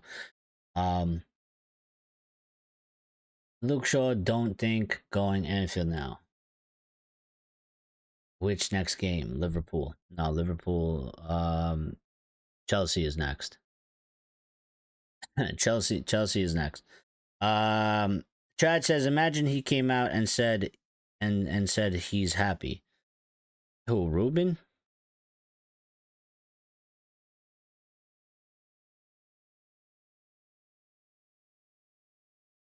Let's see what let's gauge and see a couple things that are being said. Peter Schmeichel, they brought players in that could score goals, but they spent the money on the third one, which I don't get. It's nothing personal against Sesko, but we didn't need a third striker. We need a midfielder and a goalkeeper. See, this is where the differences go in, because again, I think when we start talking about these things, number one, there was an opportunity to sell Bruno Fernandes for 100 million, and we could have funded both positions for that. But again, this is what I'm saying. So they brought in 2 10s. I disagree with Schmeichel saying that we didn't need a third striker. I think we definitely needed to buy a striker. I think we've literally been saying since last season that we needed another striker, and I always said that's irregardless of if Rasmus stays or Rasmus goes. I always said that it didn't necessarily mean for me just because we get like a striker that means that Rasmus should absolutely go. I just said either way we need another one, and I think, and I'm gonna say again, the mistake that they clearly made was that they chose to keep Bruno and then buy 2 10s. It just doesn't make sense for what they did. Why wouldn't you buy one? You could have bought 1 10 and kept Bruno as a 10 and spent the other money on a midfielder, or you could have sold Bruno, bought your 2 10s, and bought a midfielder. But they did neither of that, and they did the third option, which is what we've done in buying 2 10s and moving Bruno and trying to turn him into a 6. Or I don't know who came up with that idea, that was a good idea. I don't know if that's fucking Jason Wilcox. I don't know if it's Ruben. I don't know if it's all of them. But clearly, they got it wrong. And now we gotta deal or suffer with the consequences of the decision that we made. Bruno Fernandes was out speaking to the media after. He said this to Sky Sports, saying, "We need to score goals and not concede. We keep creating chances, but we're not able to score as much as we wanted. We have we have to be more in control. We conceded 3 goals we could have avoided. When we go, we have to take more risks and be more brave with the last line. When we pass to our center backs, they go 3 against 3 and squeeze so much. The space is very narrow. Well, you know what?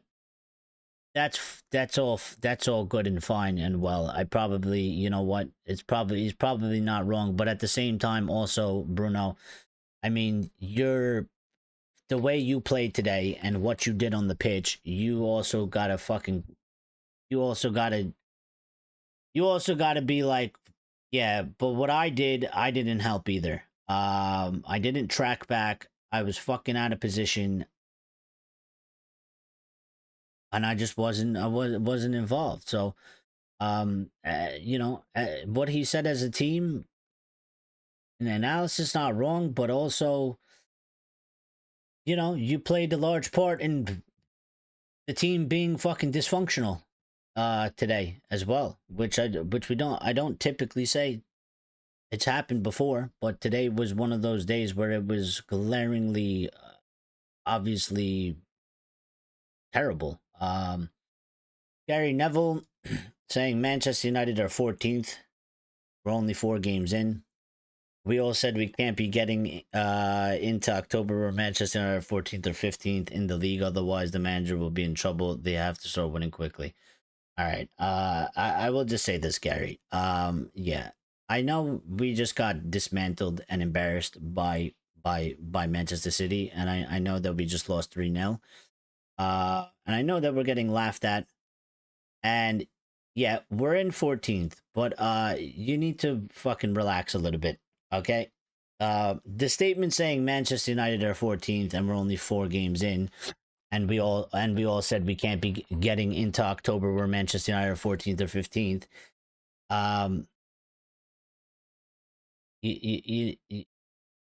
Like it's, I don't know, what the fuck are you trying to say? What are you trying to say? I don't know who said that we can't be getting into October where United are 14th or 15th. I don't think we specifically said 14th or 15th. I think we just said that like we need to have a decently good start and stay within the points.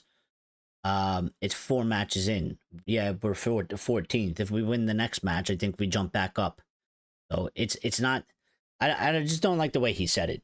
It sounds like we're in a point where it's like we're about to hit December and we're about to be like in 14th. So I understand the circumstances because it ain't looking good. You know what I mean? But I just don't like the whole thing of like United are 14th and we can't go into October and 14th, 15th. I mean, no shit. We generally said that. Basically, just all we said was fucking forget the position of the table, really. Just how many points are we away from the top 4 really fucking matters. That's all it is. We got to stay in and around there. Whether it's 7th or 10th, I mean, if we're 3 points off, we're 3 points off. If we're in 12th and we're only 3 points off, then it's 3 points off. I'm not worried about the position right now at this moment. I'm worried about how many points in the gap. The gap has to stay close. Which obviously we didn't help with what we did today. Bruno again said it's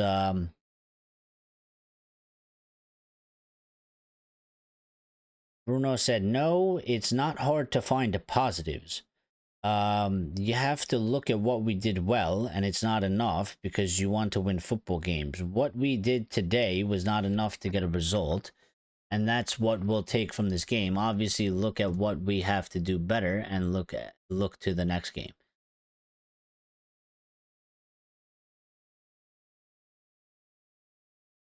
Yeah, I mean, he's just doing PR damage control at this point because, I mean,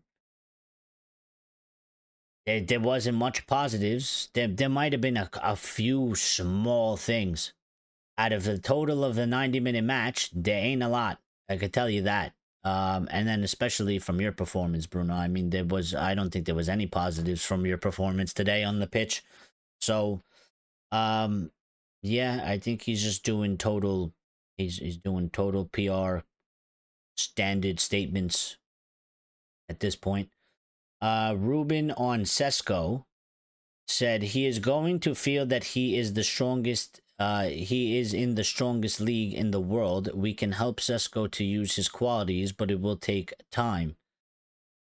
Well, the thing is, Ruben, I will say back to that, and it's not even really about that statement. It's more about the fact that like you realize that you don't have fucking time. You are running out of the time.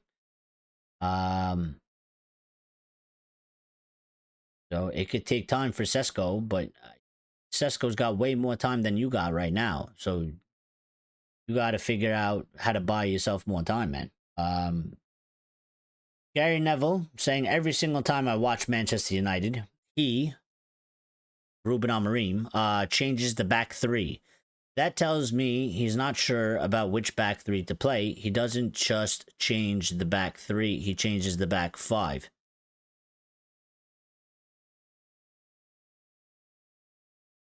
I don't know if I agree with that statement either. Somebody tell me if you agree with that statement, because I don't think that's fucking accurate. I mean, some of the changes, I mean, Delo isn't available.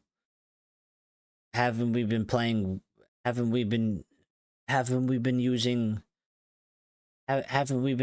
Shaw, DeLitt, and Euro the whole fucking time? And then Dorgu has mainly played on that side, except for the one match against Burnley. But obviously now things have to change because Delo isn't available. So you can't do the same lineup you did against Burnley because he's not there. And then Cunha and Mount went. So I don't think it's about specifically changing the back line. I think it's again, I think it's a knock-on effect of the other decisions he made, in terms of that he chose to keep Bruno in the midfield instead of playing him as a 10, which means that then he chose to put Diallo in 10 instead of keeping him at wing back. I don't think it has to do really with the defense, like Gary's saying, where he's saying, you know, that it tells him that he's not sure about what back three to play. I think he knows what to play. I think it changed because of the other circumstances. So Gary said, "I'm not angry. I feel nothing, absolutely nothing," which is far worse. I agree with Gary there. I mean, I'm not angry. I don't really feel anything. Which I think actually, you know what, it is worse. Because it's to the point that this is such a normality, and this is what it is, that it's become normal. And we've become numb to it to a certain degree, which is bad. Roy Keane says 4 points, 4 goals in 4 games, 7 conceded, plus a loss to Grimsby. That's how shit they are. I couldn't even remember their fucking name when I was talking about them last time. Despite all the money spent, they're still an ordinary team with no signs of progress. Well, that is the big concern, right? I mean, some people will argue that we're going backwards. I mean, I always said before, I said you got to show that there's got to be some signs of progress. There was tiny bits in certain areas, but it's not enough. It's not enough. And right now, we're not being given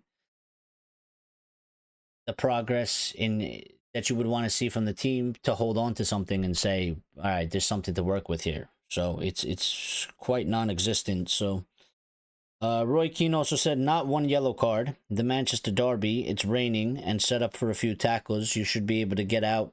You shouldn't be able to get out of bed for a week. Now, one yellow card. Try tackling. Try hitting somebody. Football is a physical game. You know what? I do agree with Roy on that one. You know, for a derby, it was a bit flat. It was a bit.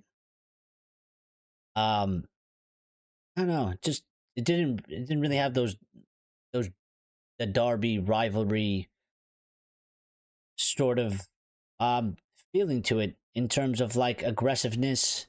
You know, and I'm not even going to really talk about from the city side, because Roy's not talking about it really from the city side. He's talking about it more on the United side, and he's absolutely right.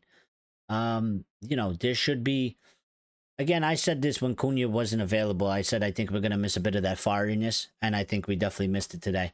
You know what? And Bruno's supposed to be one that's has a bit of fieriness to him, but even him, he didn't seem like he had anything. It seemed like the rain put out his fieriness. He seemed quite damp today, out there. But as a squad as a whole, in general, I mean, Roy's absolutely right. You're playing a derby. You know, there's not a fucking yellow card in the game. Clattered the shit out of somebody, tackled them, beat the shit out of them a little bit. You know, don't injure them in terms of like, you know, getting them out for 6 months. That's not what I'm saying. But, you know, make your presence felt. Hit them. Get a yellow card. Fucking take somebody out without getting the ball and get a yellow card just to make, you know, set the tone a little bit. But we had none of that. We had none of that. You know, it was definitely one of the flattest derbies I've watched in quite some time. Ruben said, I understand how football is, and the results dictate the narrative. Did you think we were the better team against Arsenal? They had Odegaard, Rice, and Zubimendi. I see it that way. I know that that is hard for people. The fans do not want to hear these things. I don't lie to myself. I see the record, and I accept any decision that comes with that. Okay? I mean, listen, I think Ruben usually speaks a lot of sense. But I don't agree. I don't. Why are you still talking about the Arsenal game? It's 4 fucking matches. We didn't play Arsenal today. We played City. It's a different team. It's a different game. There was another 3 points on the line. We got nothing. Let the fucking Arsenal thing go, dude. Let it go. It was the first game of the season. Yeah, we felt hard done by, but I don't know why you're still talking about it. I don't get it. I don't really get it. What the fuck does that have to do with what happened today? You know, do you think we were the better team against Arsenal? Yeah, but we played City today. What the fuck does Arsenal have to do with anything? We could have been the better team against Arsenal. That was fucking 3 weeks ago. What were we today? We were not the better team today. We got exposed and we lost. And then the last statement is just basically like, you know, the last sentence of that is, I see the record and I accept any decision that comes with that. He's basically just said like, yeah, we're fucked. Like, it's fucked. He's like, I'm fucked. I think he knows he's fucked. So, Ruben Amarim saying, I'm trying to be rational. I see the record. I understand the frustration. I understand the decisions that come with that. I take the critics. That's it. He also said, I understand everything. It is normal. The result, I accept that. I don't see it that way. We are doing better than the results. The record says everything. My message to the fans, I will do everything. Always thinking about what is best for the club. Until I'm here, I'll do my best. The rest is not my decision. I'm suffering more. Suffering more.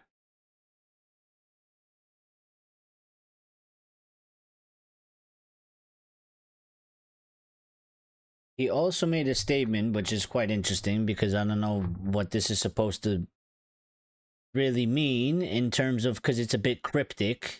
And he said, Ruben Amarim has said, there are a lot of things you have no idea what happened during these months, but I accept that. I am not going to change. Okay, well, I would like to know. I would like to have an idea of what happened. I would like to know these things. When he says I'm not going to change, I get that on the part of the formation and the system. Again, I will keep saying this. Whether you think it works or not, I don't care. We're not here to argue that. It's just the point of, he plays his system, he has his style. If we're going to change it, then just sack him and get somebody that plays a different system and a different style, or whatever the fuck it is. A different formation. Whatever. because I don't want to see him play something that listen, him changing whatever you want him to change it to. You want him to play a 4-3-3, guess what? It's not going to work with him. It's not his thing. He's not going to coach it. It's not going to work. So we want to change it, then you change it by sacking him and get somebody that plays the way the fans want to play. That's what it is. I personally at this point I don't care anymore. I'm not doing this. I'm not doing this again. I'm not gonna be manager out when it fails. It fails. Whatever. I don't have the decision. I'm not gonna be saying Ruben out, Ruben out. When it happens, if it happens, whatever. I'm not doing the whole thing with the fucking manager lists. I'm not gonna be like, we should get this guy, this guy. I don't care. Get whoever you want at this point. Put him in. I'm not doing this. I'm not doing this again. Do whatever you want with this guy. Get in whoever you want. I'll just be here for the ride.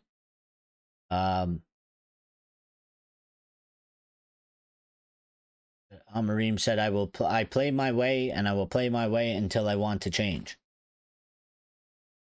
Which basically, you will play your way until basically you get sacked, because you don't want to change, and you're not going to change. So, you got a 25% win rate as United manager.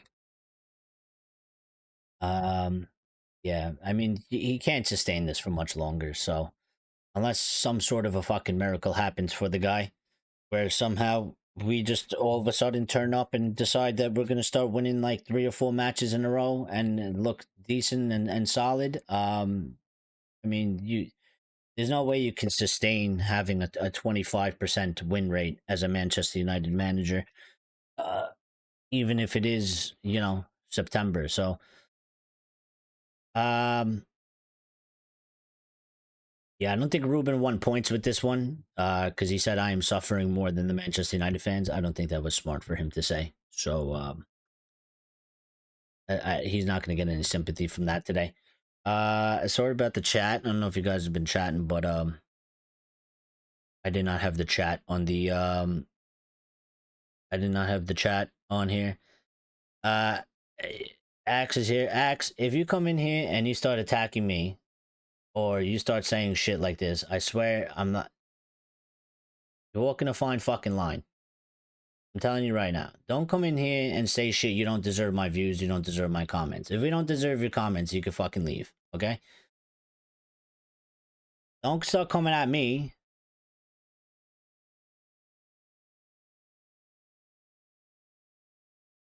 You were a fool when you stated we could beat them during the last year. We could have fucking beat them.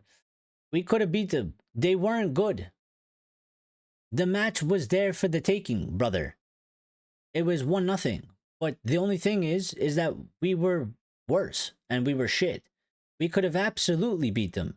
City wasn't scintillating. We were just shit. Well, we could have. We could have. I was not a fool for that. We could have. We just didn't do our job, and Ruben didn't do his job, and he got it wrong. So, Blabbering Nerd, look, to be truthful, Pep was under pressure to win also, so I already had less expectations since Man United still rebuilding, but not even a single goal in the whole. Nah. Listen. I get what you're saying. I get what you're saying, Blabbering Nerd, but. Nah, like, I don't care if Pep was, one result from getting sacked. Play the way we played, and then disintegrate the way we did in the second half. There's no excuses. It doesn't matter if Pep was under pressure. Ruben's under pressure. Our fucking team is under pressure as well. And then. We're still rebuilding, but I don't even want to. You can't even use that as an excuse either. Like, even if you're rebuilding, you can't play. You can't play the way we played. You can't have the performances, the way we did. So, Johnny Hill says if Ineos keep Amorim any longer, then it tells me they don't care about the rest of the season. Dude joined in November, almost a year, and still can't even get back-to-back wins. Well, either that. I mean, either they don't care. I don't know if I would say they don't care. Maybe they're just incompetent, or maybe they're just stubborn, Johnny. Um, you know, to a certain degree when it comes with managers. To be fair, they didn't have the best track record at Nice with managers. I think they, I think they hired or sacked about like 5 managers in about like 2 or 3 years at Nice. So the picks over there didn't go well. Now, there's a thing with Nice. We're not going to get into it, but they're in charge there, but there's also some sort of a management company that deals with that. So they don't have 100% reign over there either. So a different thing for a different thing. If you still trust Amorim, you're funny. We definitely need a new head coach. Players played like shit. They aren't backing him, obviously. We can't get back-to-back wins. We celebrate defeating a newly promoted team. I celebrate when Manchester United wins. I don't care who the opposition is. He needs to have some decency and leave on his own. Yeah, he's not gonna leave. He's not gonna leave. They either sack him or they don't. I don't think he's gonna. I told you he isn't cut out for his job after watching the first 30 minutes of him being in charge. Ineos brought him. They definitely don't know what they're doing. You and the others say I'm vulgar, bad. I've been speaking my truth day and day again. I've been proven right. Look how shitty we are now. Now, people say you are vulgar and bad, not because you say Ruben isn't a good manager, because of certain things that you say, my friend. The way you say them. It's not the opinion of you don't like the manager. It's the way you go about saying it. So don't get those twisted, because they're not the same thing. When you go on rants and you start cursing people out and you start saying things to people in a certain way because they have a different opinion than you, that's when they say that you are vulgar and bad. Not because you dislike the manager or you don't think the manager isn't good enough. If you make a statement and you say, I don't think Ruben is good enough, he's not good. When you say Ruben is a donkey and all this other stuff, that's when people get upset at the things you say. Because you can voice an opinion without being completely 110% rude about the person you're talking to. So, just so you differentiate that. We don't attack you for your different of opinions. But sometimes, the way you say things don't go down well with people. I'm just letting you know. Like, this next statement that you made goes perfectly fine. This is not the time to be patient. We need to revolt against the Glazers now. We need to change everything all in. All right, you've lost your head. Clearly, you've lost your head. You talk about revolt. The revolt's not happening. If you want to revolt, Axe, go lead one, please. Go start a revolt. We'll join you. We'll be behind you. Go lead the revolt. We'll meet you at Old Trafford.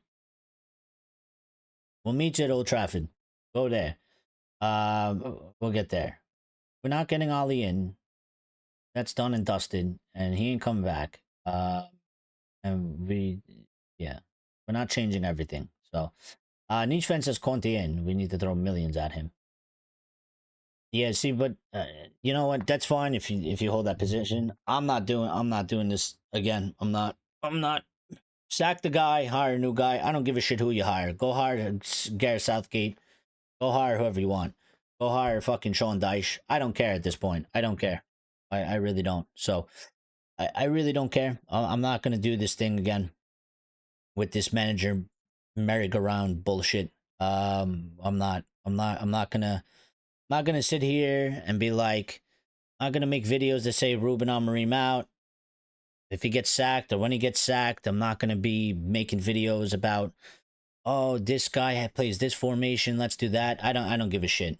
I don't. So I'll just, again, we'll be here. We'll discuss topics, but I'm not doing that whole manager thing again because it's fucking pointless.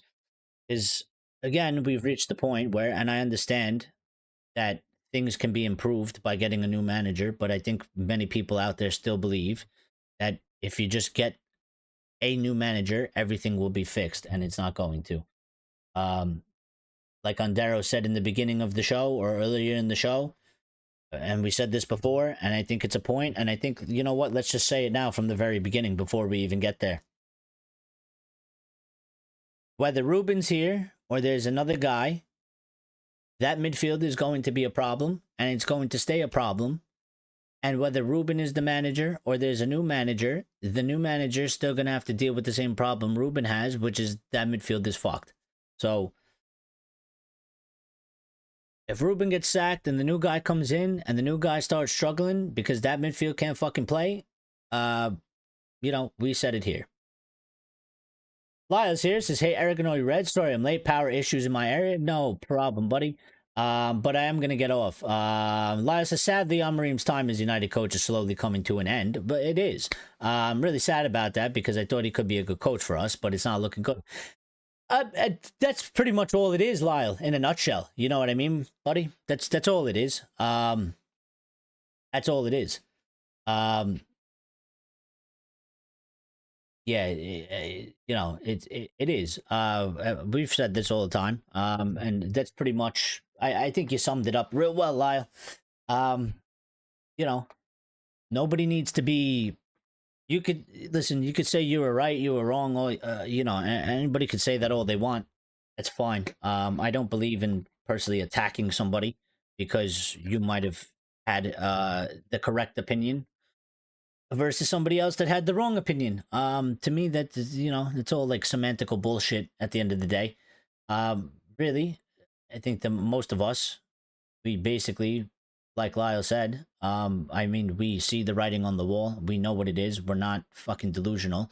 We're talking about how it's not going in the right direction, and like Lyle put it, slowly coming to an end because the way it's going, there's no other result that's going to come out of it. And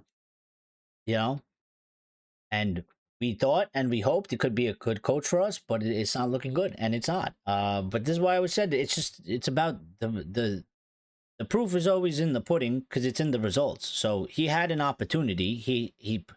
You could probably still say he still does, but that doesn't mean that it's going to happen. So he still had an opportunity, could have went a different way if he got things right and things worked for him, but they're clearly not. So it will end. Hack says he never could have been a good coach for us. You don't understand our DNA. That is why you trust Ruben. Yeah, listen, I trust whatever manager we put in because, again, I'm not in charge of the football club. And I give people the benefits of the doubt. I give them the opportunity to prove themselves. I don't like to count people out before they've been given a go. Not that type of person, even if it's not necessarily my pick or my style of football. To get appointed as the manager, I give them an opportunity to prove themselves. That's all that is. So, I 100%. I don't understand how you can tell me or anybody else that that I don't understand our DNA. I 100% understand our DNA, but also we are in a different era and a different time. So, and we are lost in this era. So, the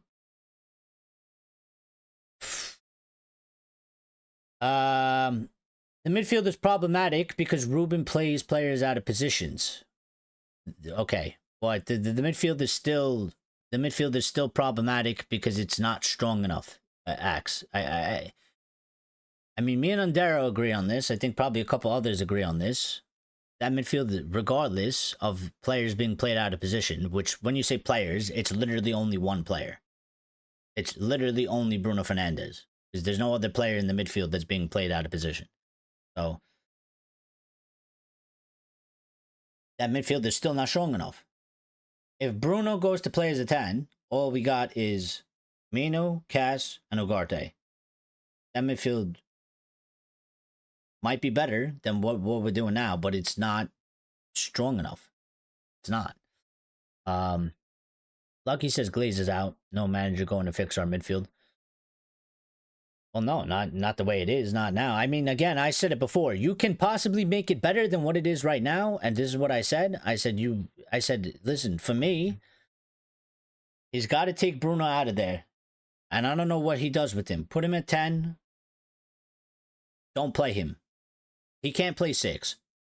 You got 2 options. Play him at 10. Have him on the bench, which obviously isn't going to happen. But those are the 2 options. And the next match, when we go to play Chelsea, if Bruno is playing in that 6, it's over. It's pretty much over because it's not going to succeed. So if he can't even make the simple change, I'm not asking him to change his formation. I'm not asking him to change his identity of football. I'm just saying the basic change of you cannot have Bruno Fernandes in that position. It doesn't work. It's not working. And you have 2 options. Move Bruno back to 10 or don't play Bruno Fernandes. Or don't start him. That's all that is. Box is here, says, yo, Eric. What's up, Box? Niche Fan says, sack on Reem now. Well, yeah, I feel your anger. I get it. Still with the manager, Ugarte had play. Niche Fan, we're just going to keep losing. Grimsby said they knew how to play against us. If they do, then everyone does. Fox says, we don't have good enough wingbacks to play this system. I don't think it's necessarily the wingbacks, though. I think it's the midfield, and I also think it's just the person. Like, it's just the personnel, man. Like, we don't hold the ball. I said this, you weren't here, obviously, Box. I said this about an hour ago. Like, we give this system requires you to have possession of the ball. And it also requires you to execute when you have possession of the ball. And we don't do those things. Now, I don't know if it's because he hasn't coached them or they're not good enough to understand that, or maybe it's a combination of both or whatever it is. But if you do what we do with his system, that shit can't work. I mean, it won't work really for any system, but I think more specifically his system, because of the way it's set up, you can't spend 5-7 minutes. 7 minutes is a long time. You can't spend like 5-6 minutes defending, get the ball back. You get the ball back, you make one kick of a ball, and you kick it directly back to City and pin yourself back into your own half. And we did that like 74 times today. But we do that 74 times in like almost every match. That system, his system can never work like that. If you can't have possession of the ball, if you can't execute 5-10 yard passes, and you can't make good decisions when we get in good positions, like we did a couple times today in the first half, where we actually had a couple breaks and we were at advantage in numbers, and instead of passing the ball to the left side option, who's in a better angle, in a better position, and has more space, we kick it to the guy on the right, who's in a worse angle, has somebody closer to him, and then we did it, you know, vice versa. So, yeah, it's cooked, man. It's not working. We don't have good enough players to play the system. Well, then very, very well. If that's the case, you know what I mean? Very well, because I mean, if the players aren't good, and if we don't have good enough players, because they can't do those things, well, then we're pretty much we're cooked. You know what I mean? Lyle says with our squad we need a midfield 3, and Box says 4-2-3. Yeah. Well, I would just say, if that's the case, like if that's what we think we need, well, then we gotta sack him. I'm just saying, if that is the actual solution, and we need to play more of a 4-3-3, then we need to sack him, because he's not going to play a 4-3-3. He doesn't play a 4-3-3. He doesn't. I don't want to insult him by saying he doesn't know how to play a 4-3-3, but when it's not your thing, it's not your thing. You're asking him to go and create an entirely new system in terms of for himself and for the team to play a 4-3-3. he doesn't do it, it's not his. So he's not going to do it. So if that's what we need to do, and this is something for Jason Wilcox and Omar Barada, because they are in charge and this is part of their job to determine and be like, his system's not working. We got these players. These players aren't good enough to match this system. They're not getting the job done. They can't hold the possession. They can't do this. Shit's not working. But what we have, we need to actually get somebody that plays with a similar philosophy, but plays like a 4-3-3, and then obviously a little bit of differences in certain areas. And then you make the decision and you sack him and you go get the guy that plays the 4-3-3, that he's the specialist at a 4-3-3, that he's done well with a 4-3-3, and you do that. Unless we're thinking use Kobe Mainu support. Box says Dorgu and Moz today are not good enough. Neither is Delo. Well, again, Dorgu, his crossing is shit. I think, again, I always say this. I think he does well to get forward and stuff like that. And he gets himself into good positions, but it doesn't help when the end product is shit. And Moz, I said this a couple times too. I don't like Moz at the wing back. I would play Diallo there as much as people don't like that. I would play Diallo there. I think it's better for the system. Moz, I prefer him as center back, but also Moz wasn't good today because I mean Moz isn't fit enough. He's not up to speed, and I kind of blame that on Ruben again because again I will say today he had an opportunity with Cunha being out and Mount being out. He had an opportunity to put Bruno Fernandes in the 10 next to Mbeumo, take Diallo, put Diallo as a wing back because Delo is not there, and Maz clearly wasn't fit enough. He's rusty, and he only gave us about 60 minutes. So I think a couple of the decisions he made, one, it was a domino effect. One led to the other. By not putting Bruno in 10, that allowed for Diallo to then be up for being in 10. And it could have been Diallo, could have been Xerxes, but he put in Diallo there, which led to Maz playing back there. And I just don't think that those things went very well.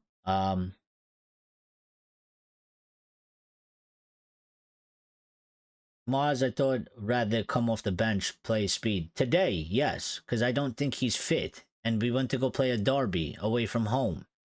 And I think it was the wrong decision. Again, I think after the match, I think it's clear that Bruno cannot be in that 6.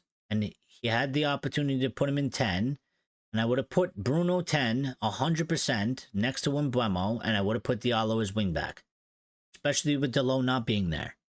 Delo was there, you could change, maybe you can make an argument for some other things, but, and also I would like to see Maz as center back.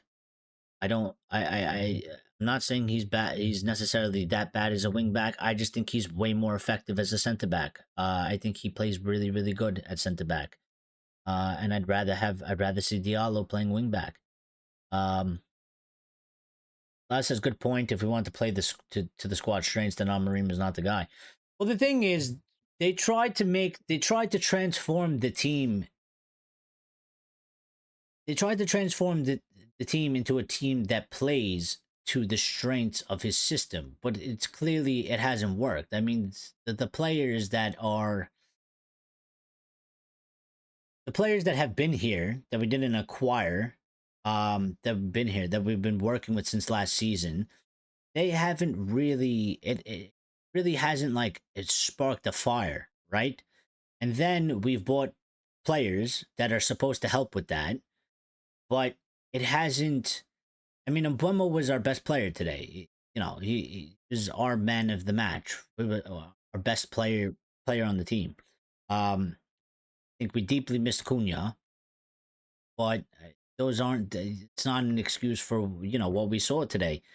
But yeah, I think it just they tried to do, and I guess that's why what people mean by the experiment, because the experiment was bring him in, we give him time, get these players to try and to adapt to the system. We get to the window, we buy some more players in, and we should be able to make something sort of solid. But nothing has really caught on fire. There hasn't really been that spark. So it's kind of two ways. I mean, he tried to get the squad to have the strengths to play his system, but they haven't gotten the strengths to the level we need. So to play to more of the actual strengths, he like Lara said, he's not the guy, because if it's not if they don't have the strength to play his system, and he's not going to change the system, then we're not playing to the strength of the team, right? Box says it looks like we have no organizer or leader in the back three, no unity or cohesion. I think that's kind of a little bit all over the pitch as well. I think it's a team thing, Box. We seem to not have organization or cohesion in the whole team shape. I get what you mean by the back. I think the back is messy because I think there's a couple different things going on back there. I think they're afraid of conceding goals. I think the goalkeeping situation is one that's not really helping. There's a lack of confidence back there. There's a worry. And I think all these things are factors that are playing into that. But just in general, the team sort of organization. I mean, we seem okay at points, and then somehow the cracks start opening up, and they turn into giant flood. And we get exposed, like what happened today. I mean, there was a couple cracks in the first half. We obviously conceded the first goal. We had an opportunity to come in the second half and try and right our wrongs. And instead of righting our wrongs, we wronged our wrongs even more. And it went from a little leak to a full on flood. So yeah. Unless we play Ahmad and Mbeumo wingbacks. Well, I mean, again, Ahmad, I think he could play wingback for sure. And then I think his answer. I mean, you don't think Delo is good enough, but at the Burnley game, I mean, he played Delo on the left, did he not? So I think he wanted to go with that, but Delo got injured, and then he did all these tactical changes with basically because Cunha's out, Mount's out, Delo's out, so he took Diallo and put him up there. Again, this is why I think it was a big mistake, because I get that there's some players out and maybe you can't have the defense you want, but I would have kept Diallo as wingback. I would have put Bruno up in the 10. I think those were the two biggest things today. That was a problem. I know Shaw wasn't great, and I know Maz struggled, and I know the defense was a little bit shaky and weird, and I know Binder wasn't like the most confident either, but yeah, I think those two things was big major factors. And Bach says he agrees that Bruno to 10 switch today seemed like the common sense approach to make. And this is what I'm saying, like this is why I feel like it's over, because I feel like if he maybe he learned his lesson like really the hard way, and this had to happen to him, but I just feel like probably not.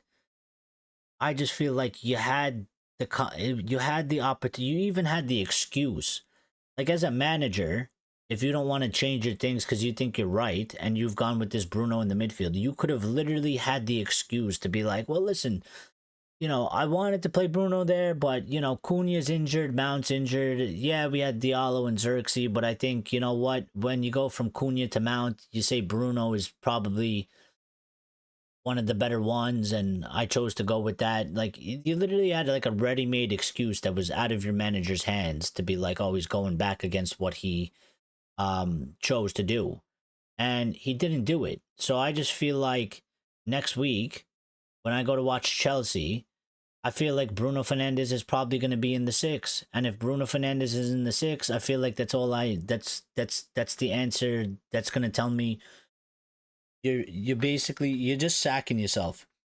You're gonna sack yourself. That's it.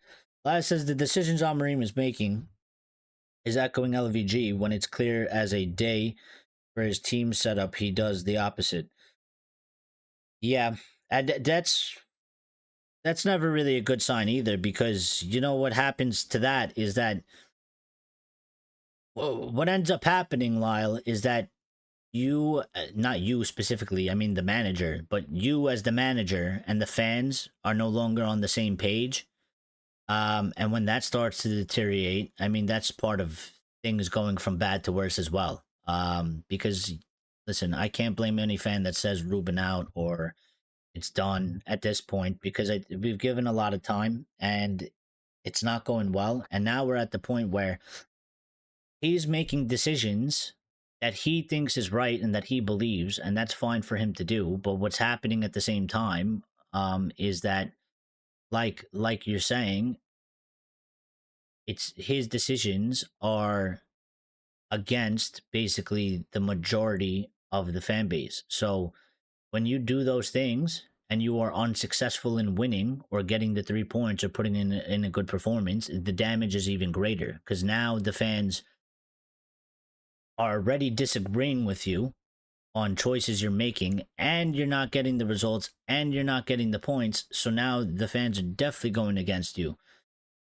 So once the manager and the fans start not being on the same page, I mean, you could probably say the same thing for the manager and the players as well. So it's just not a good situation. Um, Fox says I agree with Lyle. Unless we got two world class center mids, we need to play three in the mid. Well, again, I that could be the truth. I would just say, for what we have right now, because three in the mid, yeah, all right, maybe we could do that as well if we have a couple of other players available. But I would just say, at the basic, most simplest level, literally the most simplest level, and I said this before, if Bruno, and whether you put Cass or Ugarte there, if that pairing in the midfield is considered an F, and then Menu and Ugarte, or Menu and Casemiro, or Casemiro and Ugarte in the midfield together is considered a D, well, what you can do is stop playing an F midfield and play a D midfield. It's not that much better. It's not world class, but you're at least making a move and making an effort to be like, hey, this shit is failing. Let's change it to this. It's not world class. It's not the strongest, but it's better than what we've been trying to do, and we got to give this a go. Um, at the very basic level. So, and this is why I'm saying, and I go to this Chelsea match, if I see Bruno there, it's pretty much, it's over, because you're not gonna survive that. So, um, Axe says he is obviously disconsidering his players and forcing them into his rigid positions. Only wishful thinking occupies his mental flow.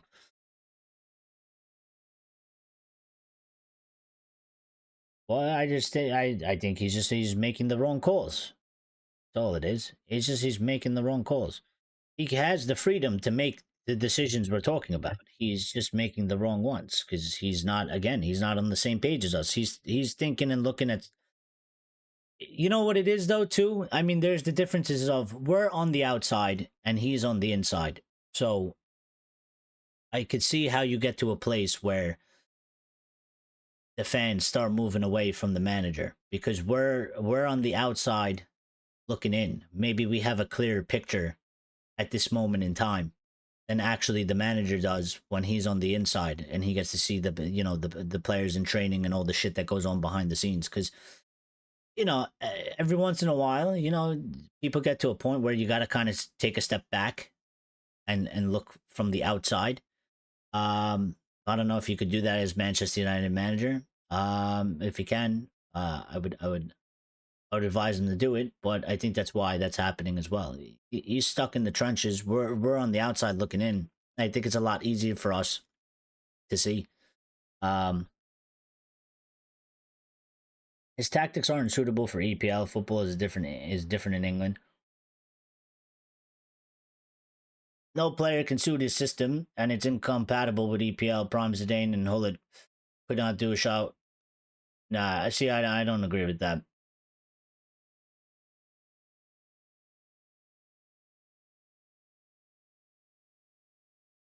I don't agree with that. I think the circumstances of what what it was or what he came into um, has probably changed it. I think if he went to a different team with some different circumstances, I think you could probably he could. I mean, I don't think it would be like this. I would say that much. I don't think it would be like this. Would it be ultimately successful? You could argue yes or no all day, but um, I don't think it would be like this. I think for what he does, what he plays, our club circumstances, I think it was just a bad. It was a bad match always.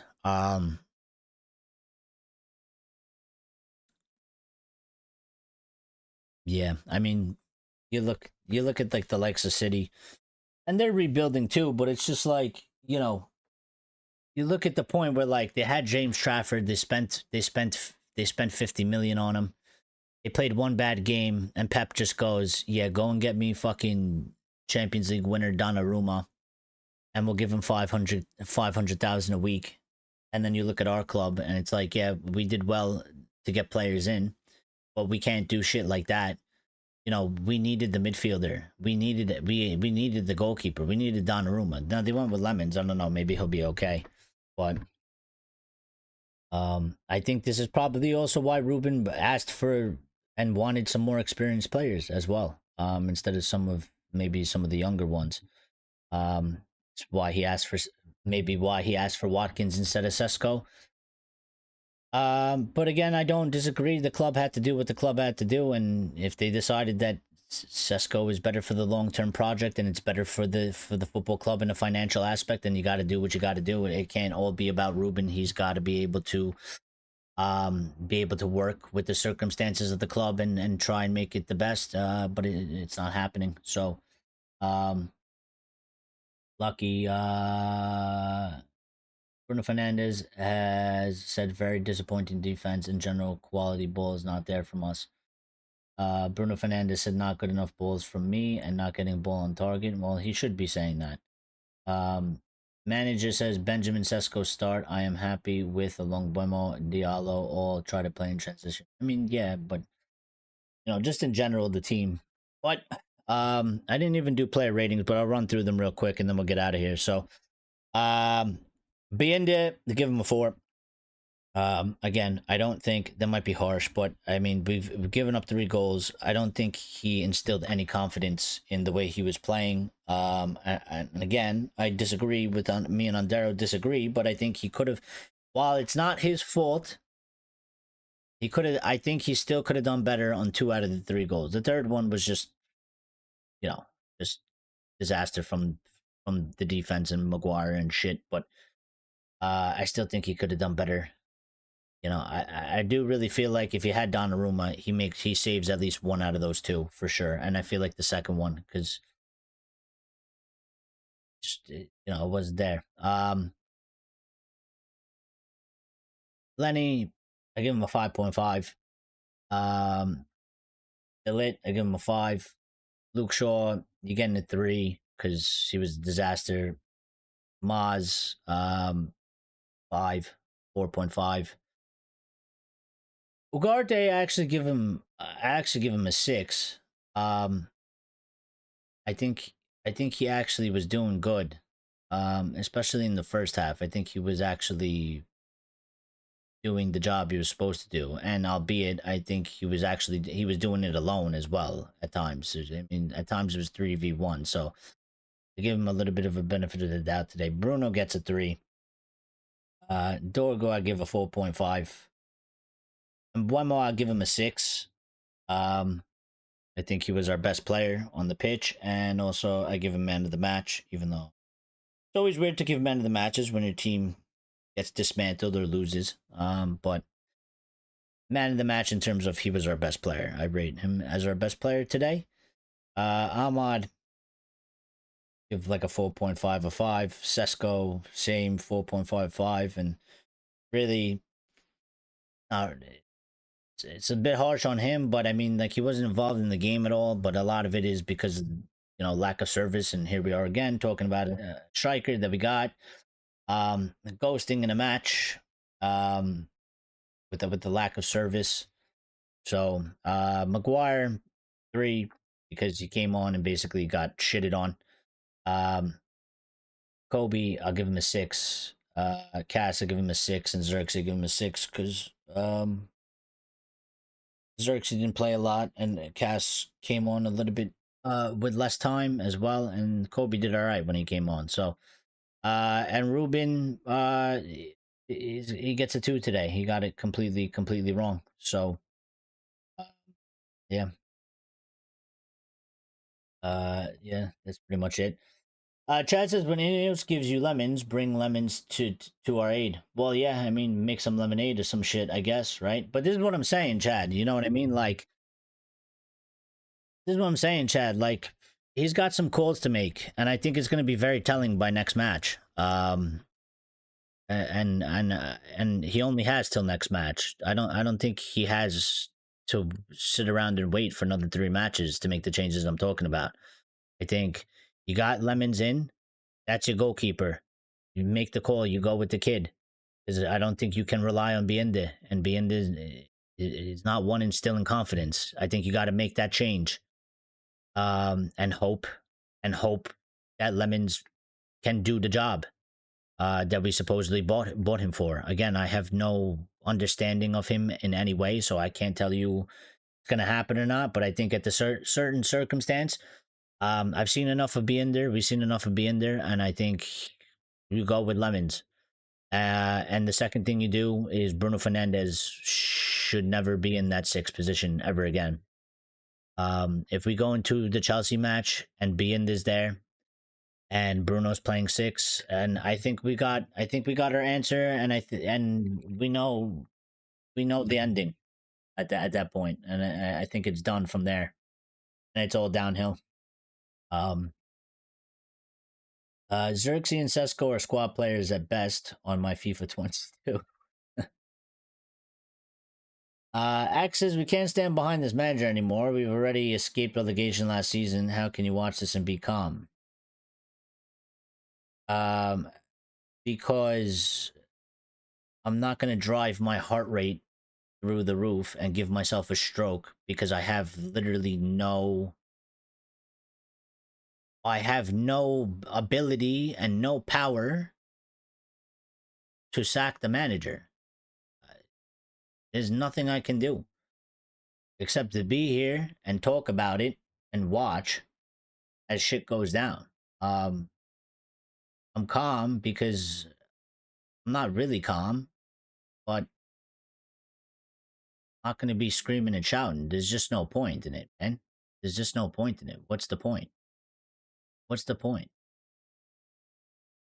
When it gets to they'll sack him eventually. When it gets to the point, they'll hold on for longer, but it goes the way it's been going. Only a matter of time. So why I gotta get angry? Why I gotta start screaming? Why I gotta start putting up thumbnails that says Ruben Amorim out and let me do a 30-minute rant? I could do it for the clicks. I just can't. I just can't be asked. I really can't. I don't give a shit. I don't care. Again, I say many times I could do so many things to get so many more views and shit, but I refuse to. I refuse to sell out. I refuse to fucking, do shit for clicks. I don't care. I'd like to grow an organic community, sure, and if it takes me fucking 5 to 10 years longer, then I could do it. So be it. But I refuse to be like some of these other people out there that is probably Saeed or somebody is probably still ranting, probably still screaming about the manager. Makes good for clips, but is it fucking genuine? No. It's not. It's not. You're doing it because people are angry, shit's not good, so it's easy to go and rant for 20, 30 minutes at a camera, get a good 10, 15, 20 clips, put them on social media. People are angry, so they're going to eat it up because that's what it does. Negative, bad, anger news. That's what people love to consume. So there's just no point.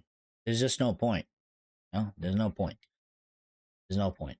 Elias says, why are we not looking for our striker? Our crossing is lobbed over the entire 6-yard box. Yes, let's go. as an NBA style leap. Well, it's a good point, Lyle. And it's one thing that I don't know what the fuck they're doing, man. I don't know what they're doing. They're crossing the ball over his head. They're crossing it to the back post. And then the other times it's just like it's like they're closing their eyes and they're kicking the ball into the box. Like I don't get it. I don't understand how you can be so bad at crossing. It's literally one of the fucking easiest things to do in the sport. It's literally one of the if you have the ball and you are on the side of the box and you got a fucking little bit of space, it is literally one of the easiest things to do in the sport is to kick the ball to your teammate. Like, even if like they don't actually head it, but just get it close to them. It's one of the easiest things, and you are professional players. So, but it seemed like one of the tactics or one of the instructions was to get the ball and don't cross it directly to Sesko, cross it behind Sesko, and so the player in the back gets the ball, redirects it back into the center for Sesko, which I don't know. Why the fuck would you do that? Like you're saying, he's got NBA style leap. The guy can jump high as fuck. He's tall as fuck. Do we really need to be doing that? Just, he's in a good position. Just put it near him. Give him the opportunity to have 3, 4, 5 headers in a match. I think if you put the ball into him and you give him 3, 4, 5, 6 opportunities to head the ball from a cross, I think if you give him 6, I think we'll get a goal out of 1.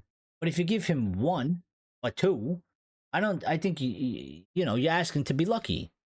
You're asking to be lucky. Elias says, I'm not looking forward to Amorim sacking, and then another mini rebuild happens, but you're stuck in a loop. Well, listen, they can't really. I don't really accept it as a mini rebuild. I think the club, again, these guys, if they're doing their job the way I think it's supposed to go, and I believe that it should go for it to work, and I think they already did a little bit of it. I think they did a little bit of it already, because I think if you look at some of the like the fact that he wanted Watkins, he wanted an experienced striker. I don't think Ruben really wanted Sesko in terms of because he's young. I think he wanted an experienced guy because he understands that this is a tough league and he doesn't have a lot of time because of what happened. And I think he wanted as many experienced players. I don't think he wanted Lamont. I think he wanted an experienced goalkeeper. He wanted Martinez. He wanted these experienced guys because he wanted to like basically plug and play. He wanted to put them in and be like, all right, let's go. I don't have time to really develop you right now. I don't have time. I don't have the opportunity to be taking gambles on a young guy that maybe is coming from a different league, and maybe he plays a couple games good, and then maybe he's highly inconsistent for a few games. He's like, I think that's what it was. He's like, I don't have the time for it. I don't have the room of error for it. And I think he went for that. But like I said, the football club has to play it. You got to play 2 different parts. They got players in, and they're players that he can use, and they're of good quality. You got to be able to know how to use them and get them to use them. But also at the same time, the hierarchy has to look out for the football club. And I think they did that in certain circumstances because, listen, you get Watkins in, but how long is Watkins going to stick around for? You know what I mean? What is the resale value? What is the benefit to the club if you get Watkins in over Sesko? The future, you would say on paper, is a lot brighter if you have Sesko, because you pay it over time and hopefully he pays it back. You spend the money on Watkins, you spend that money, you ain't getting nothing back, because by the time 2-3 years down, he's done. There's no resale value. Same with Emmy. So I think they made a couple transfer decisions where it was like, listen, we have to look out for ourselves as well as for a football club in a certain aspect, and make sure that we don't get fucked in terms of like, we buy a striker, and in 2-3 years we're gonna have to go spend another 60-70 million. I think they were trying to solve the issues. But yeah, I think I, I I don't really like this whole thing of people, because I don't agree with it. I don't think the club should necessarily be rebuilding. This should always this should be a project of continuation.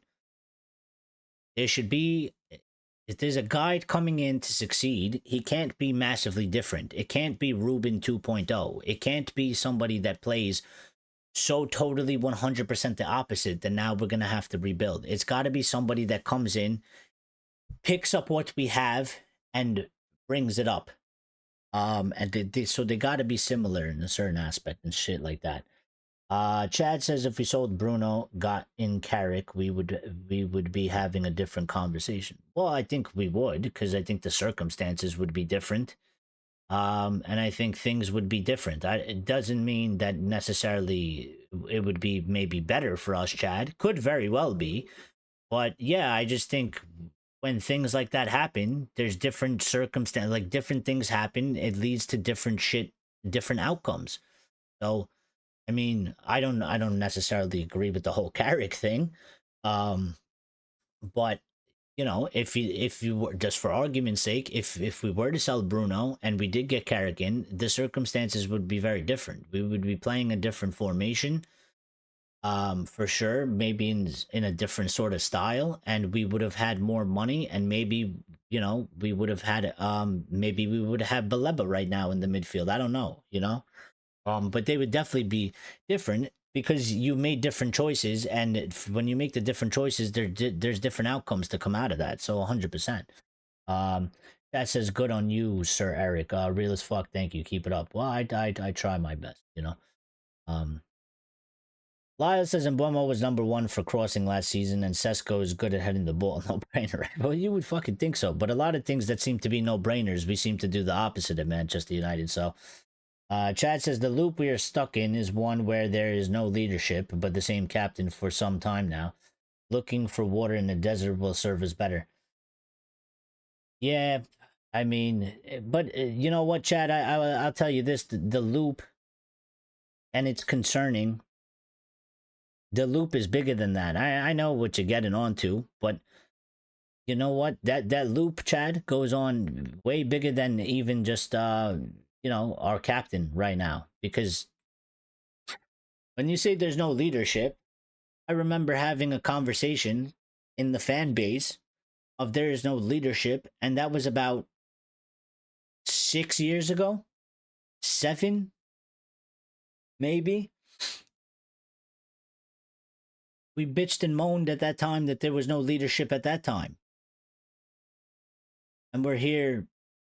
Fast forward, and there's no leadership again.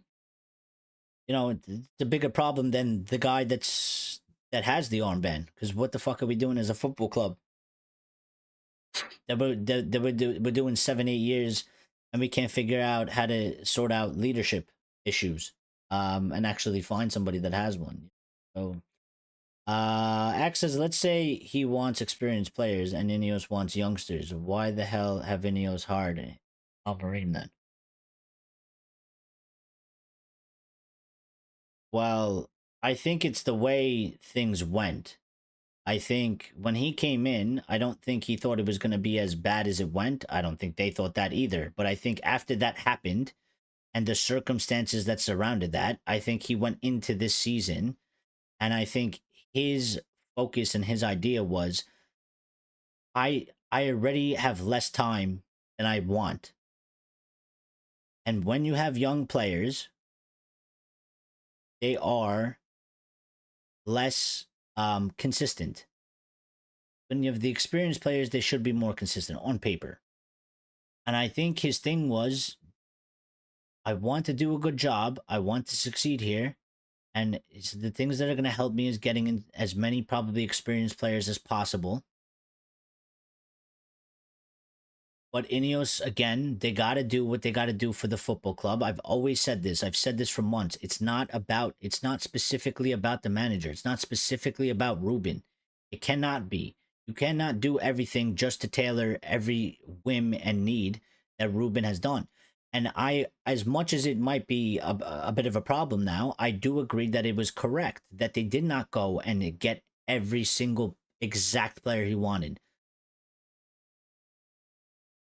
Because then we're just building a team specifically for Ruben, and we're doing the same shit that we did literally under LVG and Mourinho and Ali, where we just literally got them their players and what they wanted, even though, you know, there's arguments to be like, what wasn't the players that they specifically wanted. But I'm saying we spent all that money getting players specifically for that team, for that specific manager, and then there was no rollover after it failed. It was like we had to completely destroy it again. In where you have to do both.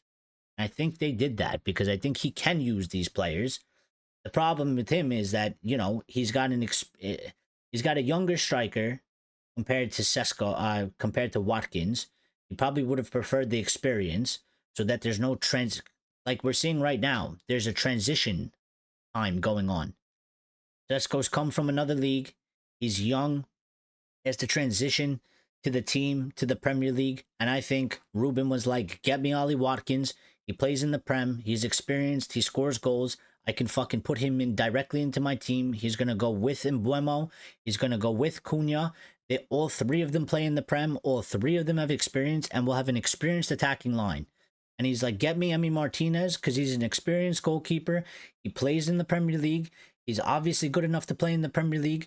We don't have to gamble. We don't have to experiment and see if it's going to work. We don't have to necessarily take time to try and develop him. He's developed. So I think that's what he wanted. But obviously at the same time, again, the club has to look out for themselves because it didn't go very well. And you can't just get every single player that this manager specifically wants. We literally did that with Eric Ten Hag. He had a veto. We got all his players. We let him do what he wants. And the benefits didn't fucking come out of that either. So it's a problem. You know what I mean? It is a problem. Barada needs to leave alongside Almariam. God, we had Ashworth and forced him out. Well, I don't think. What does that have to do with Barada?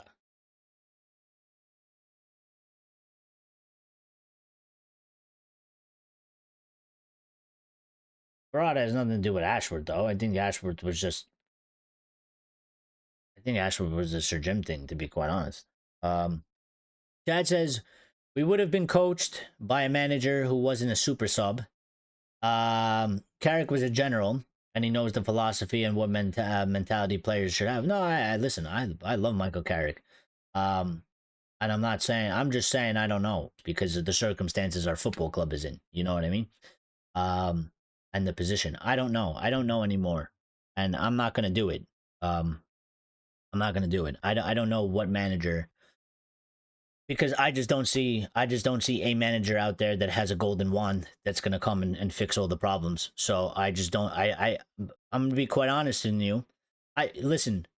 If Ruben gets sacked, because I don't want to say when he gets sacked, because it's a bit meh. But if he gets sacked, right?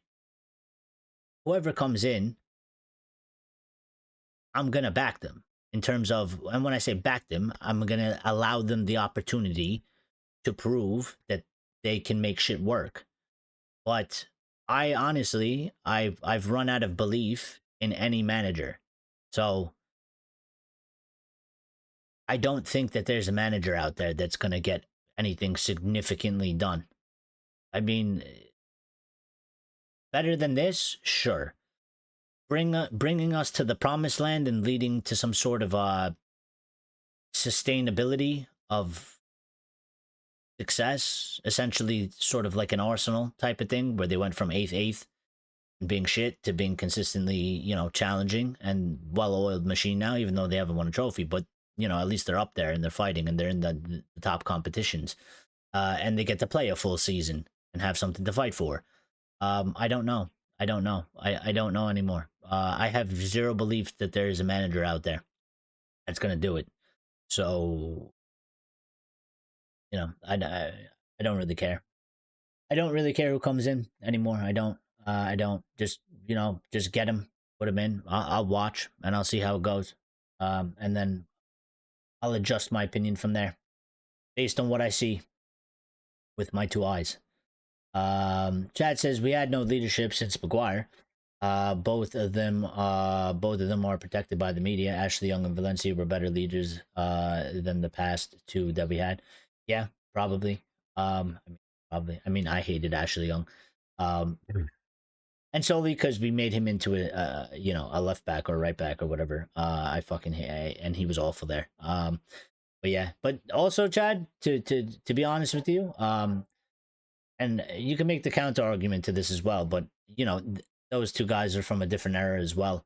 And then the two other guys now, it's a different era, but you can make the argument, well, other teams have leaders in this era and we do not, and that is 100% true. And we got to sort some shit out, because there's no excuse as to you can say it's two different eras when you're comparing our players to each other, but there's other teams that perform well in this era and they're doing fine and they have leaders, and if they have it we can have it as well, but we don't.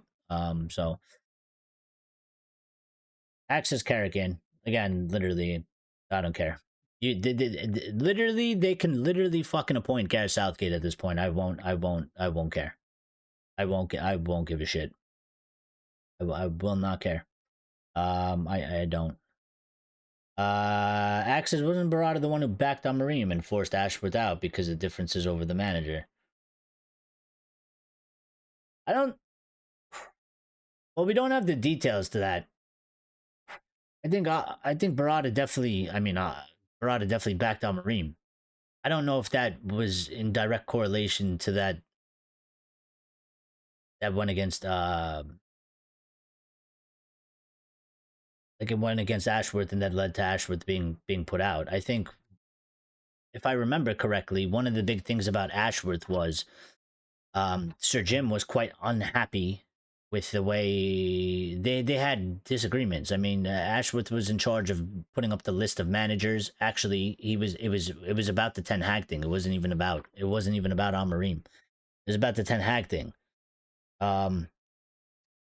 It was about in the summer when they were thinking about sacking him and they didn't, and then it was when they did sack him and he was told to make a list of new managers. He obviously put forth like Gareth Southgate and somebody else, and he was outnumbered in the committee with that. So I don't know if that solely goes on solely Barada. I think it was basically Barada, Wilcox, Sir Jim, and Sir David Brailsford at the time. I think it was like all of them versus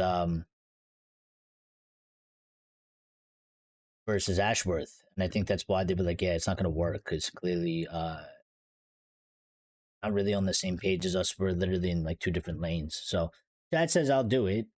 Football is simple, but isn't played and managed by complicated people. No, you're right, and that's what the thing is. We got to make it. That's why I always try to break it down to the simplest thing. It's you got these Twitter tacticos and all this shit, and that's why I was just trying to say it in the most simplest terms. I know maybe it's kind of boring. But like at the end of the day, when I watch my team and we just do weird, complicated shit, and it's just like, but we could just be simple and probably have better results. Just bring back some simplicity. Let's start with that. Like, let's just bring back simple shit, basic shit. Like, let's start from there. Why do we got to get all like crazy stuff? You know? That's why, like, even like I always have like the thing, like it's about the system and the formation. I'm like, that's so good and great, but when I watch fucking players like not tracking back or like not running or like they can't complete 10-yard pass, I'm like, well, what are we talking about? Fucking a 3-4-2-1 or a 4-3-3. I'm like, at that point, it doesn't even matter. You can't make a 10-yard pass. Doesn't matter if you play a 4 fucking 4-4-2. It doesn't matter.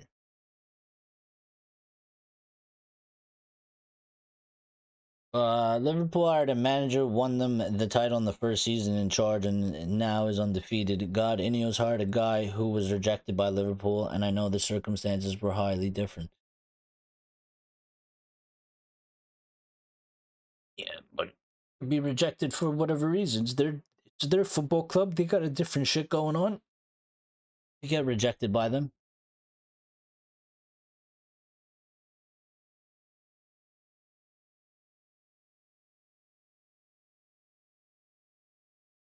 Leadership is in your heart. Well, it is. That's why you got to get people with the right character. Amorim displays no leadership. Yeah, I think right now, I think he's. I think he did, but I think right now, I think he's. I think he's lost. I mean, I understand the guy. I'm not like. I'm not. Again, it's not an excuse or anything like that. I'm not saying anything like that. But like the things he says, like I understand how the guy is. It's quite emotional. He's in fucking pain, and I think I don't think he's necessarily handling it well. Um, I think he's losing his mind. Um, with what's going on. So Dorgu passed the ball straight to Bruno. He then couldn't control the ball, but looked. Yeah, I saw that part, and I was like, dude, what? Dorgu should be ashamed to call himself a footballer. Yeah, I saw that as well, and I was like, really? Really? Because, like, listen, again, there's certain things, Chad. Like I said, like, you know, when he throws his arms up in the air and some shit happens, it is what it is. It's how he is. But the circumstance surrounding that, it's like, dude, you're a professional footballer. He gave you the fucking ball, dude. He passed you the ball. And it was a centimeter over, and it was like a second late. And now it's all his fault that you didn't trap the ball. Like in that circumstance, I'm not fucking having that. You know what I mean? This team can't do the basics. Well, this is what we're saying. Amorim says the system is overrated, but man, his team can't do shit. He needs to leave. Well, the system is overrated because like I just said, if you can't do the basics, who gives a shit about the fucking system? The system doesn't matter. Any system doesn't matter. If your team doesn't do the basics, what was the system? The system literally means fuck all. If you're not doing the basics, it doesn't matter what system you play. You could play a system created by AI that's absolutely perfect. If your team doesn't do the basics, the system is fucking useless. So technically he's right in what he's saying, but it goes back on him because he's the manager and his team should then be able to do the basics, and they're not doing the basics, and he should be able to make them do the basics, or at least get them to do the basics, which he's not doing. So it's one giant shit circle. We were 1-0 down at that point. You need a captain that uplift and not look down when he should be looking inwards. I mean, again, I don't know. He gave me it was a very weird vibe. I don't know. I understand you don't like him, but I'm speaking the truth. He looks very off. As somebody that likes Bruno Fernandes and rates Bruno Fernandes, he looks off. I don't know what it is, but he doesn't look himself. Even the attitude, even like what you're saying, when we were 1-0 down, he didn't seem to have that fire today. He seemed very flat. He seemed very dejected. And it was like the whole match. And I don't know what it is. I don't know if it was the fucking Saudi Arabia thing. I don't know. But he doesn't seem like regular Bruno. He seems... It seems very... I don't know. I look at him on the pitch, and it's a different vibe. It is, especially today. Today was like, I said it before, his fire was put out by the rain. It was like he was damp. It was like he was like a soggy piece of wood. You know what I mean? That you're like, fuck, we need this for fire and warmth, and we can't light it because it's fucking wet, and it's not gonna light on fire. It's literally like the rain put out the fire. Obviously metaphorically, but Bruno is jaded with Amorim. I don't know. Maybe he's jaded with the club. Maybe he should have left. I don't know, man. I mean, he's been here for quite some time. He's been through a few managers. We haven't really won much, and we haven't really succeeded a lot, and we've lost a lot more than we've been successful. So, you know, I don't know if you could say he's jaded with with Almarim, I would say if you're gonna go for a bigger stretch, I would say maybe he's jaded with the football club, and maybe he should have left. I said a similar thing for Marcus Rashford. And maybe he needed he needed a change of scenery, um, for himself. Maybe he's been here long enough. Maybe we've hit the point where it's just never gonna happen, and he needs to go get some some new air somewhere else. So um Lyle says, so where to from here? Eric, thoughts on what to do, what we do? I don't know, man. There's right now there's not much to do. Besides the things that we talked about, I think there's only so much you can do. Um I think for him personally, I think he has to make the changes that I said, and see how that goes.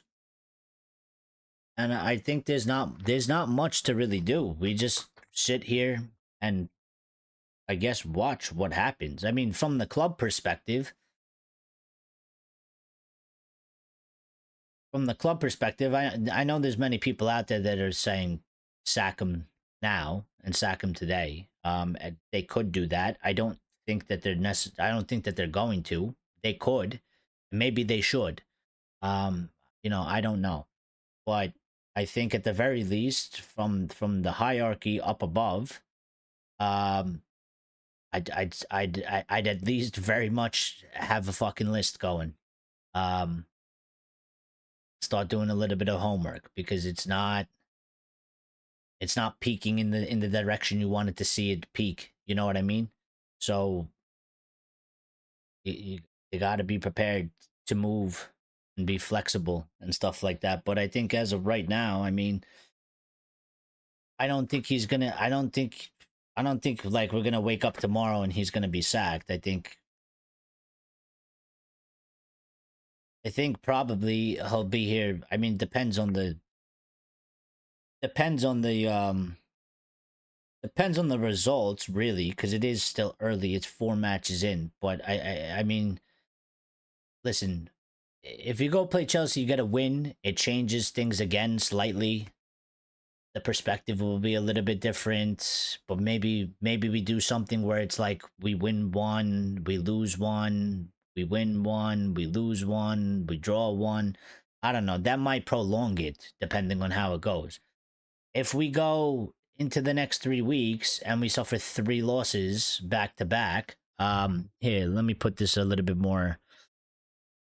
Let's put this a little bit more into perspective. Give me um the next 5 fixtures lineups.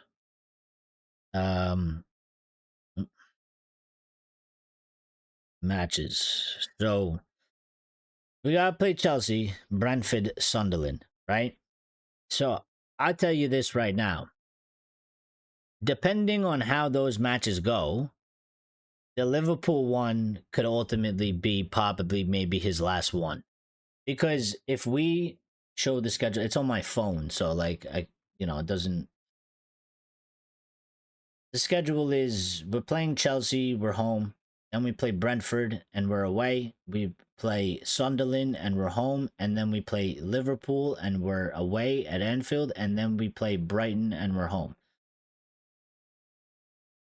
And essentially, it's how those 3 matches go. Because I think if you, let's say we lose 2, draw 1, and we go to Liverpool at Anfield, then we lose. I think if you're in that circumstance, and we go to Liverpool, and we get a battering at Liverpool, I think he'll be done.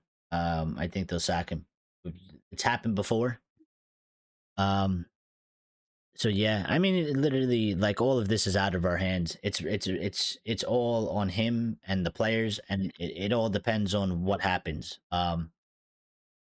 If we manage to beat Chelsea and maybe we draw Brentford and we beat Sunderland, and you say, well, we got 2 wins and a draw out of 3 matches. And I'm not saying that's likely to happen. I'm just saying if some shit like that happens, because you just never know. Um, and maybe the conversation changes a little bit, but at this point, I think it's just we're just here along for the ride. Um, and if he loses, he loses, and it's it'll be done at some point. If so, by some miracle he unlocks some shit or turns it around or gets something to click in these next upcoming matches, and buys himself some more time and turns the narrative around a little bit, and then we just go from there, man. So yeah, I don't know. Nobody in the locker room is supporting our Marine players. Talk for the manager through their performances. The manager needs to go. Again, I don't know if I buy all that in terms of that. Nobody in the locker room is supporting our Marine.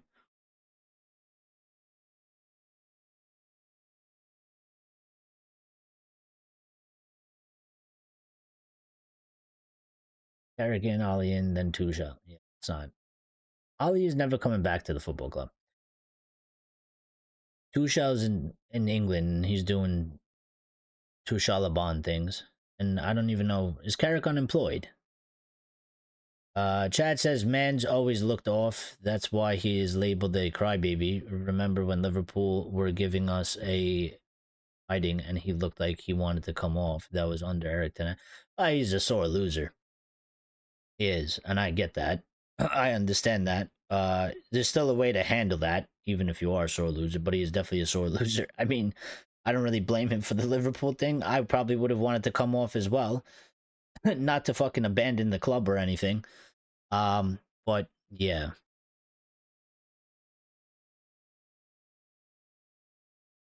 he will fly from Liverpool to Lisbon. He may very well. I mean, again, it depends how things go in the next couple matches. So, um, I mean, what happens if he loses? What happens if we lose all three of the next matches? He might not even make it to Liverpool. I don't know. I mean, you lose to City. We have one win. If you lose three more matches in a row, you're in a 4 game losing streak, and you're about to play Liverpool at Anfield. I think at that point, I think you'd have to make a call and be like, you do not let that man take charge of that game against Liverpool, because we're gonna end up with another fucking 7-0 at that point. So it's all about the circumstances. So we're just along for the ride as it is now. But listen, guys, I gotta go because it's NFL day as well. So let me go enjoy a little bit of football, American football, because I can't enjoy our football at the current moment. So thank you guys for tuning in and sharing your opinions and thoughts and supporting the channel. Thank you to everybody that smashed the like button. It's a major help. So we greatly appreciate it. And thank you guys for always being here, man. You know, and just getting involved in sticking around, because even now we're in the shit times and this isn't easy, and we still dedicate our time. So being here. So I appreciate you guys. And we'll probably do a stream tomorrow. I'm sure there's going to be like some news to come out, a little bit of the aftermath of the derby. We'll take a good like 24 hours to kind of digest it and see how we're feeling then and talk about it as well. So um, the stream will probably be around. I think I'm going to do one a little bit earlier than I usually do. So I'm thinking about 7 p.m., 7:30 p.m. UK time. So keep a lookout for it. Everybody be good, have a good night, and yeah, just stay safe, and we'll see each other tomorrow. We'll speak a little bit tomorrow. Everybody try and go go relax, go do something you enjoy, feel a little bit better about yourselves, and take your mind off United a little bit, so thank you guys. We'll see you very soon. I'll see you guys tomorrow. We'll chat tomorrow. Be good. Shout out to all of you. I'll catch you guys later.